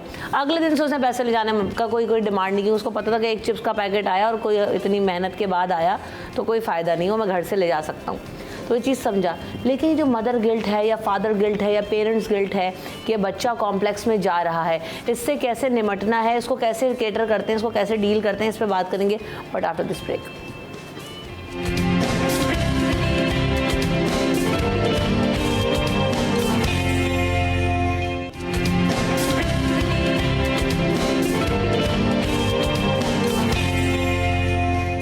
Welcome back in city at 10। तो how to cater this complexes? ये कॉम्प्लेक्सेस बच्चों के नहीं है, हमारे पेरेंट्स का, ये एक्चुअली पेरेंट्स का कॉम्प्लेक्स है। कैसे और किस चीज़ का है? वो यही है कि जो तकाबुल है कि मैं अच्छा नज़र आना चाहिए, हमारे बच्चे को अच्छा नज़र आना चाहिए। हमने महंगे स्कूल के अंदर इसलिए डाला है कि वो हमारे लिए स्टेटस सिंबल है, हमें किसी ऐसी जगह जाना है कि हमारे लिए स्टेटस सिंबल है। बच्चा जब हमारी अपनी बिल हो रहा है तो माओ को तकलीफ हो रही है, उसमें क्या करें? दूसरी बात ये है कि बच्चे को आपने ऑल्टरनेट क्या दिया, सवाल ये है कि आपने बच्चों को राइट और रॉन्ग का ऑल्टरनेट क्या दिया है। बच्चे जिसको कहते हैं ना, जो माँ एक बच्चे को मोबाइल फ़ोन दे देती है, एक 8 महीने के बच्चे को क्या समझ में आ रहा है कि आज अभी आपने शायद एग्जाम्पल भी दी थी, बच्चा मुतासर होता है 3 चीज़ों के ऊपर। एक उसको चाहिए रंग, एक उसको चाहिए आवाज़ और एक चाहिए हरकत। ये 3 चीज़ें मोबाइल के अंदर है जो आपने उसके हाथ में दी हैं। आप ये ऑल्टरनेट क्रिएट कर दें, आप यही जो है वो गुब्बारे के साथ आप म्यूज़िक लगा के उसके 4 पैरों पे बांध दें, बच्चा आप देख लीजिए उसकी एक्सरसाइज भी हो रही होगी और घंटा खेलता रहेगा बैठा हुआ, और ये काम वो गुब्बारा विथ म्यूज़िक ही काम कर देगा। आपने उसको क्या किया, ऑल्टरनेट दिया। जब तक आप उनको ऑल्टरनेट नहीं देंगे ना, और जब छीनने की कोशिश करेंगे, तो मेरे बच्चे ऑब्वियसली मैंने आपको बताया फ़ॉरेन बच्चे हैं, उन्होंने फेसबुक पे अकाउंट नहीं बनाया, कोई डिजिटल मीडिया अकाउंट नहीं बनाया, जबकि मेरा बेटा मास्टर्स इन मीडिया साइंस है और मेरी बेटी जो है वो साइकोलॉजी के अंदर जो है वो बैचलर्स है। माशाल्लाह दोनों शादीशुदा हैं और वो कैनेडियन बॉर्न बच्चे हैं और एक साहिब हैसियत बाप के बच्चे हैं। उन्होंने अपना फेसबुक से लेके कोई डिजिटल अकाउंट ही नहीं बनाया। उन्होंने कहा ये फेक बुक है, ये सब वक्त का ज़ाया है। दूसरी चीज़ जो अभी मेरी बहन ने एक बहुत अच्छी बात कही थी कि हम उनकी गिलाज़त से ज़्यादा मुतासिर हुए हैं। वो किसी से इंप्रेस नहीं होते बच्चे। गोरे बच्चे का एक बड़ा फ़ायदा है, आप उसको इंप्रेस नहीं कर सकते, ना उसको ब्रांड से इंप्रेस कर सकते हैं, ना गाड़ी से इंप्रेस कर सकते हैं, किसी चीज़ से आप उसको इंप्रेस नहीं कर सकते। उसका सेल्फ इमेज और सेल्फ इस्टीम इतना अच्छा शुरू से बनाते हैं कि वो मतलब आप उनको दे दें। आप जैसे आपने अपने बच्चे की एक एग्जाम्पल शायद ब्रेक के अंदर जो दी थी, मैं अगर अपने बच्चे को ट्रेन करूँगा ना, मैं कहूँगा कि बेटा ये आपके पास है, बेहतरीन है, आपको इन्जॉय करते हैं, हाँ जी फूड इन्जॉय करते हैं, ये 500 रुपये भी अपनी जेब के अंदर रखो, ज़रूरत पड़े तो यूज़ कर लेना। अब वो उसको दूसरे कहेंगे तुम्हारे पास पैसे हैं, मेरे पास भी पैसे, लेकिन मेरे लिए खाना ज़्यादा अच्छा है। मेरे घर के अंदर आज की डेट में भी जब अगर बच्चों से पूछा भी, ये शबाद सब तो बहू भी आ गई, पोता भी है, पूछा यार पिज़्ज़ा मंगा लें, घर में बना लें, पास्ता मंगा लें, घर में बना लें, रोस्ट मंगाते मम्मा घर में बना लें। वो मम्मा ऐसी है ना, वो मम्मा ऐसी है कि वो आज के दौर के भी हर पास्ता पिज़्ज़ा उनसे बेहतरीन बनाती है। तो बच्चा कह रहा है कि मुझे नहीं चाहिए बाहर का, जबकि ऑब्वियसली खरीद सकते हैं, मंगा भी सकते हैं। तो ये जो सारी जो मैंने आपको बताया ना कि बच्चे को आपने अगर ऑल्टरनेट नहीं दिया और उसका सेल्फ इमेज और सेल्फ स्टीम पहले से बड़ा नहीं किया कि मैं इंप्रेस नहीं होने, तेरी गाड़ी से मैं इंप्रेस होने वाला नहीं हूँ, तेरे पैसों से इंप्रेस होने वाला नहीं हूँ, तेरे अकाउंट से, तेरे फॉलोअर से, तेरे सब्सक्राइबर से मैं भरा हुआ हूँ, मैंने उसको अंदर से भरा हुआ जो है वो रखा है। ये कब होगा, जब माँ बाप अंदर से भरे हुए होंगे, जब माँ बाप अंदर से फुलफिल होंगे, उसके बाद फिर बच्चे को ये आप कॉन्फिडेंस जो है वो दे सकेंगे कि ये चीज़ मुझे मुतासर नहीं करेगी। तो वो जो गिल्ट के अंदर आप जो है वो जा रहे हैं, वो आप जा रहे हैं, वो आप जा रहे हैं। बच्चा जो है वो नहीं जा रहा कॉम्प्लेक्स के अंदर कि यार उसके पास भी यार मतलब मुझे माएँ जो है ना कभी कभी, वैसे मुझे ज़्यादा माएँ तो वैसे पसंद नहीं करती। हाँ। कहते हैं यार ये देखें वो मोबाइल फ़ोन था ना तो मैंने उसको दे दिया, पता नहीं क्या सोचा, सिगरेट भी दे दो, हाँ वेप भी दे दो ना, वो भी दे दो ना। आपको नहीं पता 5वीं 6ठी क्लास के बच्चे वेब पीते हैं क्लासों में बैठे, दे दो, वो क्यों नहीं देते?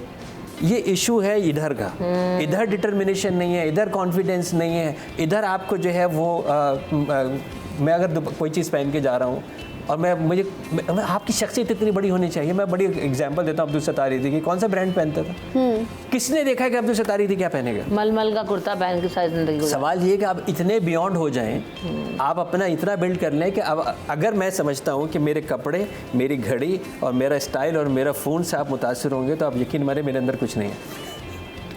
खुद माँ बाप भी वही कर रहे हैं। मेरे अंदर कुछ नहीं है ना। अगर मैं आपको मुतासिर कर रहा हूँ अपने फ़ोन से, अपनी चप्पल से, अपने कपड़ों से, तो इसका मतलब है मेरे अंदर कुछ नहीं है। लेकिन अगर मेरे अंदर बहुत कुछ है ना, तो फिर आप मेरे कपड़े नहीं देखोगे, फिर आप मेरे मोबाइल फ़ोन नहीं देखोगे ना। ये चीज़ हम प्रिपेयर नहीं कर रहे हैं ना अपने लिए, ना हम उनको इस तरह तरबियत करेंगे बेटा वी आर सो हैप्पी। जो आपको भी होना पड़ेगा ना, आपको भी तो वाले कपड़े पहनने पड़ेंगे ना, आपको भी तो सादगी से जाना पड़ेगा ना। जब माँ बाप ये वाले काम करेंगे तब आपको ये समझ में आएगा ना। सही बात है। एक कॉलर भी हमारे साथ, उनको शामिल करते हैं। अस्सलाम वालेकुम। वालेकुम अस्सलाम। रमसा कैसी हैं आप? अल्हम्दुलिल्लाह। याया आप बताइए, आप कैसे हैं? मैं तो बहुत अच्छा हूँ माशाल्लाह। हमारे डॉक्टर साहब जब भी आते हैं मुझे बड़ी अच्छा लगता है, और माशाल्लाह दिन ब दिन जवानी हो रहे हैं और जवान रहे अल्लाह ताला होते हैं। उनको दोबारा जो है ना वो री एनर्जाइज कर दिया माशाल्लाह। एक बहुत वेल ड्रेस्ड आदमी है, वेल मैनेड आदमी है और माशाल्लाह वेल कल्चर्ड आदमी है। मैंने तो बहुत तवील अरसे से इनको फॉलो कर रहा हूँ, लेकिन इनकी बात से मैं टोटल एग्री करता हूँ डॉक्टर साहब की बात से। इसकी वजह ये है कि हम क्या बच्चों को ब्लेम करेंगे? अगर हम अपने घरों में देखें ना, मैं अपने घर में भी दिखता हूँ तो हमारी बेगम साहिबा भी मोस्टली वो अपने मोबाइल में लगी रहती है। उनको जब वो ड्रामे आपको पता है पहले तो टीवी में एक फिक्स टाइम पे आपको जब चाहे देख सकते हैं ना, तो हर वक्त आप इससे लगी रहेंगी, बच्चे पे क्या तवज्जो नहीं। आपकी तवज्जो ही बच्चों को सुधारती है और बिगाड़ती है।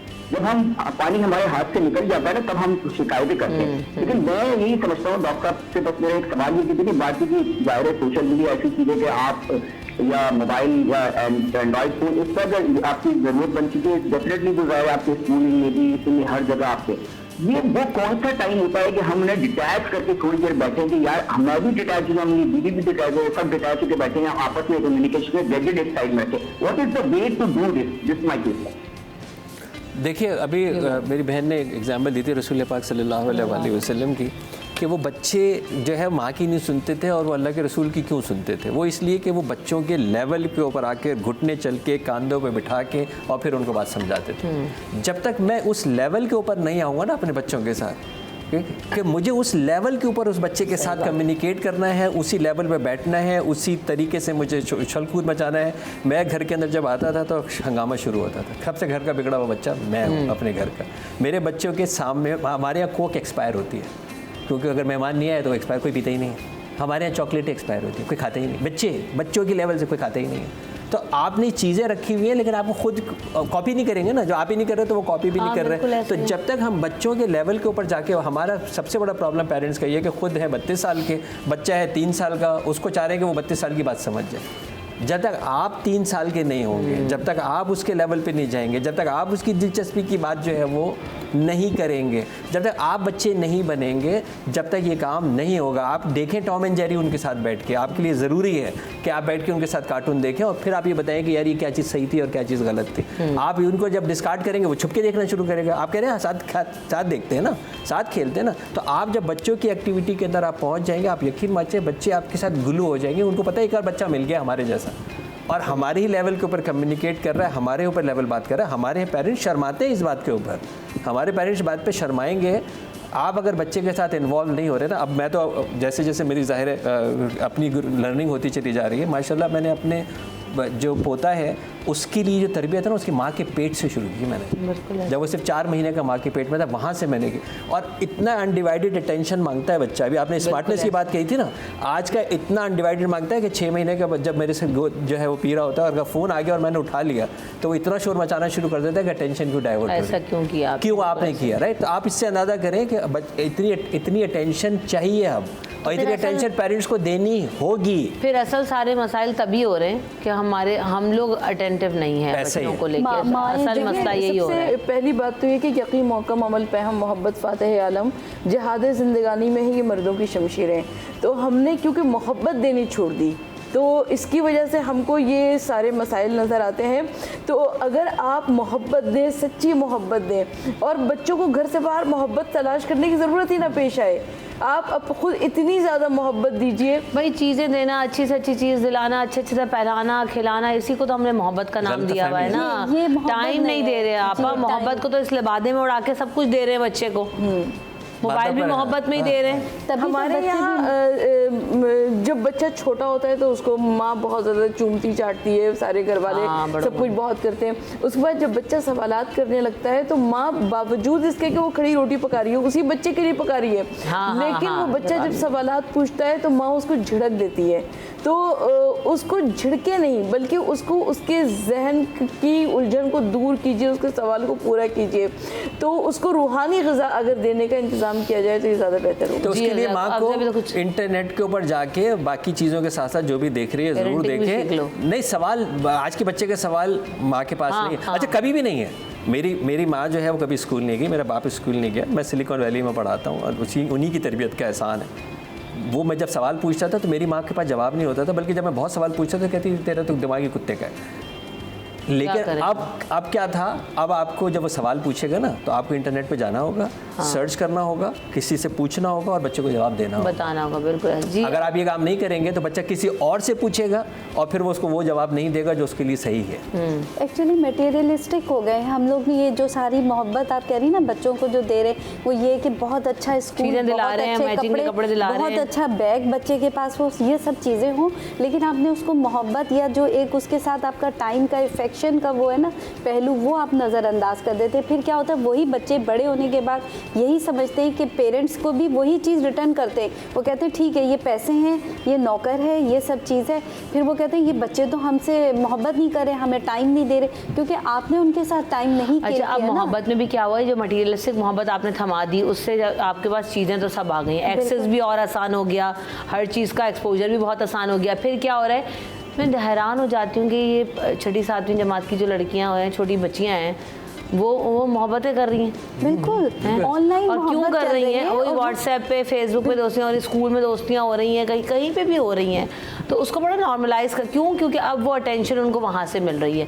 वो जो बच्चा है वो भी उसी उम्र का है, उसको भी चाहिए, इससे उनको मोहब्बत इससे आगे पहुँच गई है ना हमारे पास। वो सेल्फ हार्म भी कर रही है, वो ब्लेड से हाथ भी काट रही है। जाहिर है कच्चा जहन है, समझ कुछ ये भी कर रही है वो। ये एक बानो कुदसिया जो इतनी छोटी उम्र में मोहब्बत क्योंकि घर से नहीं मिल रही ना। राइटर एक बानो कुदसिया थी, उनका एक मैंने उसमें पढ़ा, उन्होंने एक माँ के लिए वो कहा कि तुम तो एक माँ हो, बेटियों की माँ हो, तुम्हें तो सोते हुए भी अपनी आंखें खुली रखनी चाहिए। और अब ये मैं देख रही हूँ कि एक बच्ची काउंसलिंग के लिए आई, वो आके बेदरिक रो रही है, एंग्जाइटी है, डिप्रेशन है। क्या वजह है? जी मेरा 7 टाइम ब्रेकअप हो गया है। क्या उम्र थी? जस्ट 18-20 ऐसे ब्रेकअप हो गया, 7 टाइम ब्रेकअप हो गया, मुझे बहुत एंग्जाइटी है, मैं क्या करूं? तो मतलब यानी कि इतनी सी एज में आप 7 टाइम आपका ब्रेकअप हो रहा है, तो आपने क्या मतलब? वो कहती मुझे तो अब किसी पे एतबार ही नहीं है। जाहिर है जब पेरेंट्स या किसी ने उसको वो नहीं दिया, पेरेंट्स अपने उसमें बिजी है, दोनों माँ जो है जॉब कर रही है, बाप अपने उसमें बिजी है, पैसा बहुत है, हर चीज़ है, अवेलेबल है। अच्छा ऐसा हो सकता है कि पेरेंट को पता ही ना हो कि 7 दफ़ा बेटी का दिल टूट चुके, ऐसा हो सकता? नहीं हो सकता। भाई होगा ना, जब तबाही का शिकार है, एंग्जाइटी और ऐसे लोग तो आप ज़्यादा देखते होंगे। ऐसे ही है ना, माँ बाप इग्नोर कर रहे हैं ना, इसका मतलब है। बिल्कुल ऐसे और एक्सेप्ट कर रहे हैं कि ये सही है, जारी रखो। नज़र नहीं, मैं तो 2 मिनट कोई और मेरे बराबर में चैट करता हुआ दिख जाए तो थोड़ी बार देखती हूँ कि मतलब ठीक है क्या। ब्रेक लेके आती हूँ, उसके बाद मज़ीद बात करेंगे।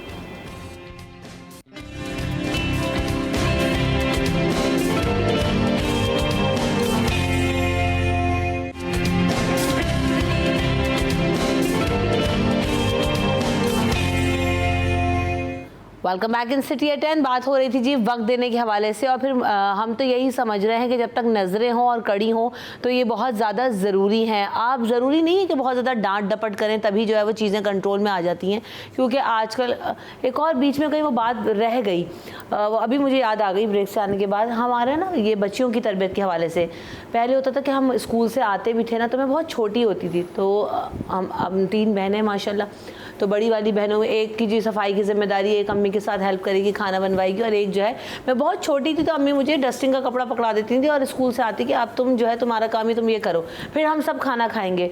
तो कभी कभी मैं सोचती थी पता नहीं कैसी माँ आती, देख रही हैं सब बच्चों को, तो हालांकि जूस वूस हमें पिलाती थी पहले, उसके बाद जो है ना कोई काम जो है वो थमाती थी कि अब जो है तुमने, छोटी छोटी चीज़ें होती थी। तो वो उन्होंने एक आदत डाली कि नहीं यार, और आज भी मेरी प्रैक्टिस है कि अगर मुझे खड़े होकर करना पड़ेगा किसी भी हाल में तो I can do it.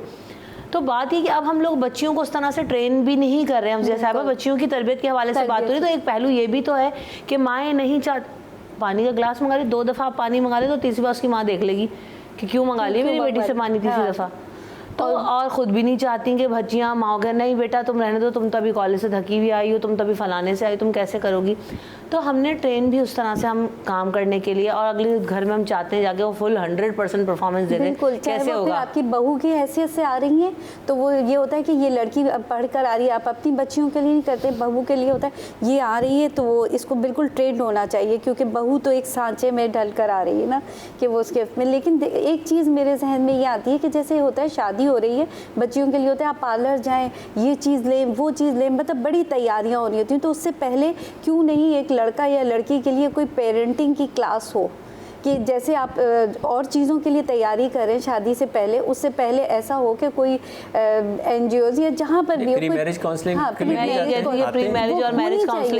Counselling होनी चाहिए, पेरेंटिंग होनी चाहिए कि ये शादी में सिर्फ जो है ना ये सारा एक शोशा या ये सारा वो नहीं है, उसके अलावा आपको आगे भी जो कुछ करना है तो उसके लिए पेरेंटिंग की क्लासेस होनी चाहिए। मैं तो कह रही हूँ अस्पतालों में राइज करते हैं, एंटीनेटल क्लासेस होती हैं अच्छे हॉस्पिटल्स में, तो आप उसमें ये भी कर दें कि थोड़े एक आधा पेरेंटिंग का भी कोर्स रख दें कि अब आप नहलाना धुलाना तो सिखा रहे हैं बच्चे को, लेकिन उसके अलावा भी आपने क्या करना है। मगरिब की हम दूसरी चीज़ें तो अडॉप्ट कर लेंगे, लेकिन ये चीज़ें वहाँ पर है तो फिर ये चीज़ भी तो आप अडॉप्ट करें ना, क्योंकि वहाँ तो इस तरह का फैमिली का वो नहीं है ना कॉन्सेप्ट, तो वहाँ इस तरह की प्री मैरिज क्लासेस या हम एक और भी देखें ना, बताते तो हमें कि अल्लाह के रसूल सल्लल्लाहु अलैहि वसल्लम अपने घर का काम हर काम अपने हाथ से करते थे, जबकि खुद्दाम मौजूद हैं, जबकि सहाबा किराम मौजूद हैं, जबकि उम्महात मौजूद हैं, जबकि जानिसारान मौजूद हैं, पढ़ा रहे हैं, लेकिन खुद कराते नहीं ना। अल्लाह जो है ना वो हमारे लिए बहुत अच्छी बात थी कि हमारी बहनों ने उस वक्त तो बहुत जहर लगती थी, हमसे बड़े झाड़ू पोछे करवाए।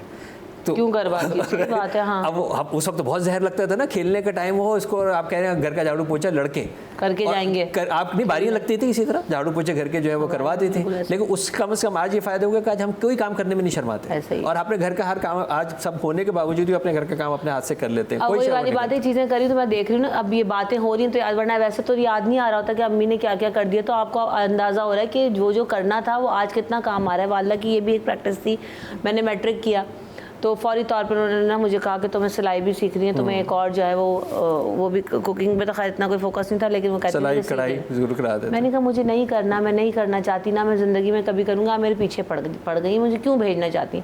नहीं तुम ऐसा करो, एक जरा ट्राउज़र और कमीज़ सीखना सीख लो, लेकिन तुम सीख लो बस, तुम इतना करके तुम मत बनाना वो सिलाई सेंटर में, आपको पता वो बिब भी बना रहे चड्डी में। मैंने कहा अम्मी वक्त ज़ाया करते हैं, वो नहीं गई, भाग कर आ गई मैट्रिक में। तो फिर अम्मी ने मुझे दोबारा जो है ना, वो छुट्टियाँ आई और अम्मी ने मुझे फिर दोबारा फोर्सफुली भेजा कि आधा अधूरा सीख कर आई हो, अब तुम कम से कम इतना सीख कर आ जाओ कि तुम अपनी शलवार कमीज मुझे सी के दिखा दो।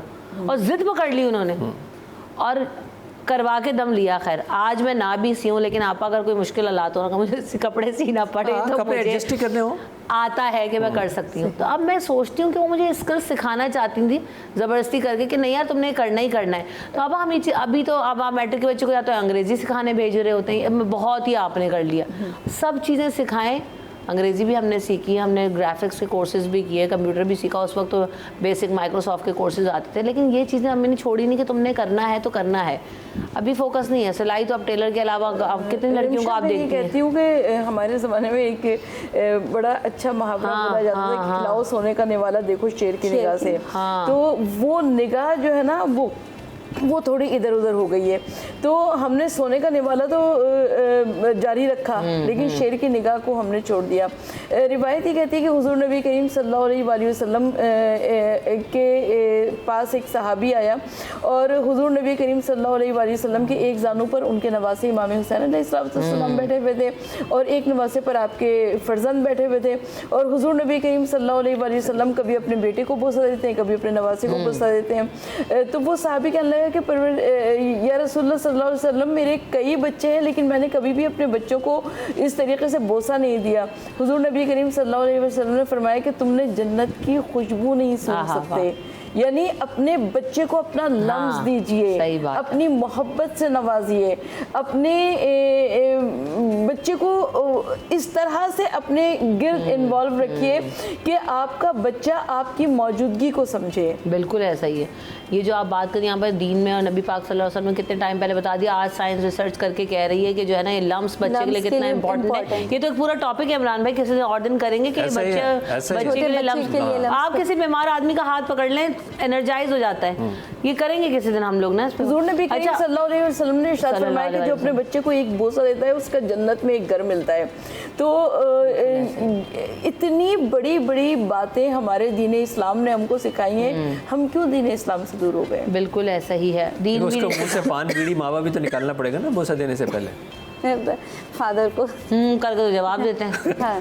वो भी तो बताना बच्चा पड़ेगा कुछ भी कहता रहे, बकता रहे, बाप के पास जवाब ही नहीं है। और बाद में कह रहे हैं कि तरबियत से या माँ की तरफ कर देते हैं कि ये जवाब देगी। माँ जो है वो फ़ोन में मसरूफ़ होती है, बाप जो बाहर अपने दोस्तों के पास चले जाते हैं, बच्चे फिर क्या करें, वो कहाँ पे अपने एक्सेस ढूंढे, फोन चला रहे हैं, आउटसोर्स कर ली ना। फिर वही 7 ब्रेकअप हो रहे हैं जो आपने बताया, आउटसोर्स कर रहे हैं ना, मोहब्बत आउटसोर्स कर दी ना, हर चीज आउटसोर्स। देखिए अपनी अपनी कुरान पढ़ाएगा outsource, tuition outsource, school outsource, सब आउटसोर्स है, हर चीज आउटसोर्स है। घर फैमिली के ना आपके कुछ रूल्स एंड रेगुलेशन होते हैं। अब मेरी फैमिली में कि रात में बैठना है, खाने पे वेट करेंगे, मेरे हस्बैंड वेट करते हैं कि जब तक सब बच्चे नहीं आ जाएंगे हम वेट कर रहे हैं। मतलब ये एक वो होता है ना, नहीं जी फादर है उसको तो खाना दे के अलग करके बिठा दो, पता नहीं वो क्या, नहीं वो वेट कर रहे होते हैं जब तक बच्चियाँ नहीं आ जाएंगी, बच्चे नहीं आ जाएंगे, खाना नहीं खाएंगे, भूख लग रही बैठे हुए। उसके बाद जब खाना खा लिया, टेबल पे बैठे हुए हैं, खाने के बाद एक गपशप हो रही है सारे दिन की, एक बच्चा बता रहा है, फिर बाप भी जो है उनसे डिस्कस कर रहे हैं। तो वो बच्चों के साथ एक बात करने के लिए कोई वो तो है, बता तो रहे। जब ये होगा कि बच्चे अपने अलग अलग कमरों में चले गए, उनसे कोई बात करने वाला नहीं है, तो वो फिर सब चीज़ अपने फ़ोन पे अपने दोस्तों से डिस्कस कर रहे हैं, वो उनको क्या मशवरे दे रहे हैं। एग्जैक्टली। तो अब बच्चा बिल्कुल ख़त्म हो गया इमरान। देखिए कायदा अब ये बनाए कि no food in any room, खत्म हो गया। नो टीवी भी होना चाहिए। हाँ, ऐसे ही हमारे वैसे बिल्कुल ऐसा ही है। Thank you so much for coming in the show. आप सबका बहुत शुक्रिया, आप लोगों ने वक्त दिया। बात वही है कि सबसे ज़्यादा जब आप अपने बच्चों की, बच्चे हों बच्चियाँ हों, उनके ऊपर वक्त लगाएंगे, नज़र रखेंगे, उनके साथ अपना बॉन्ड अच्छा क्रिएट करेंगे, तो ही आपके आगे जाके मसले मसाइल नहीं होंगे। रमशा और टीम को दीजिए इजाज़त, अपना ख्याल रखिएगा। अल्लाह निगहबान।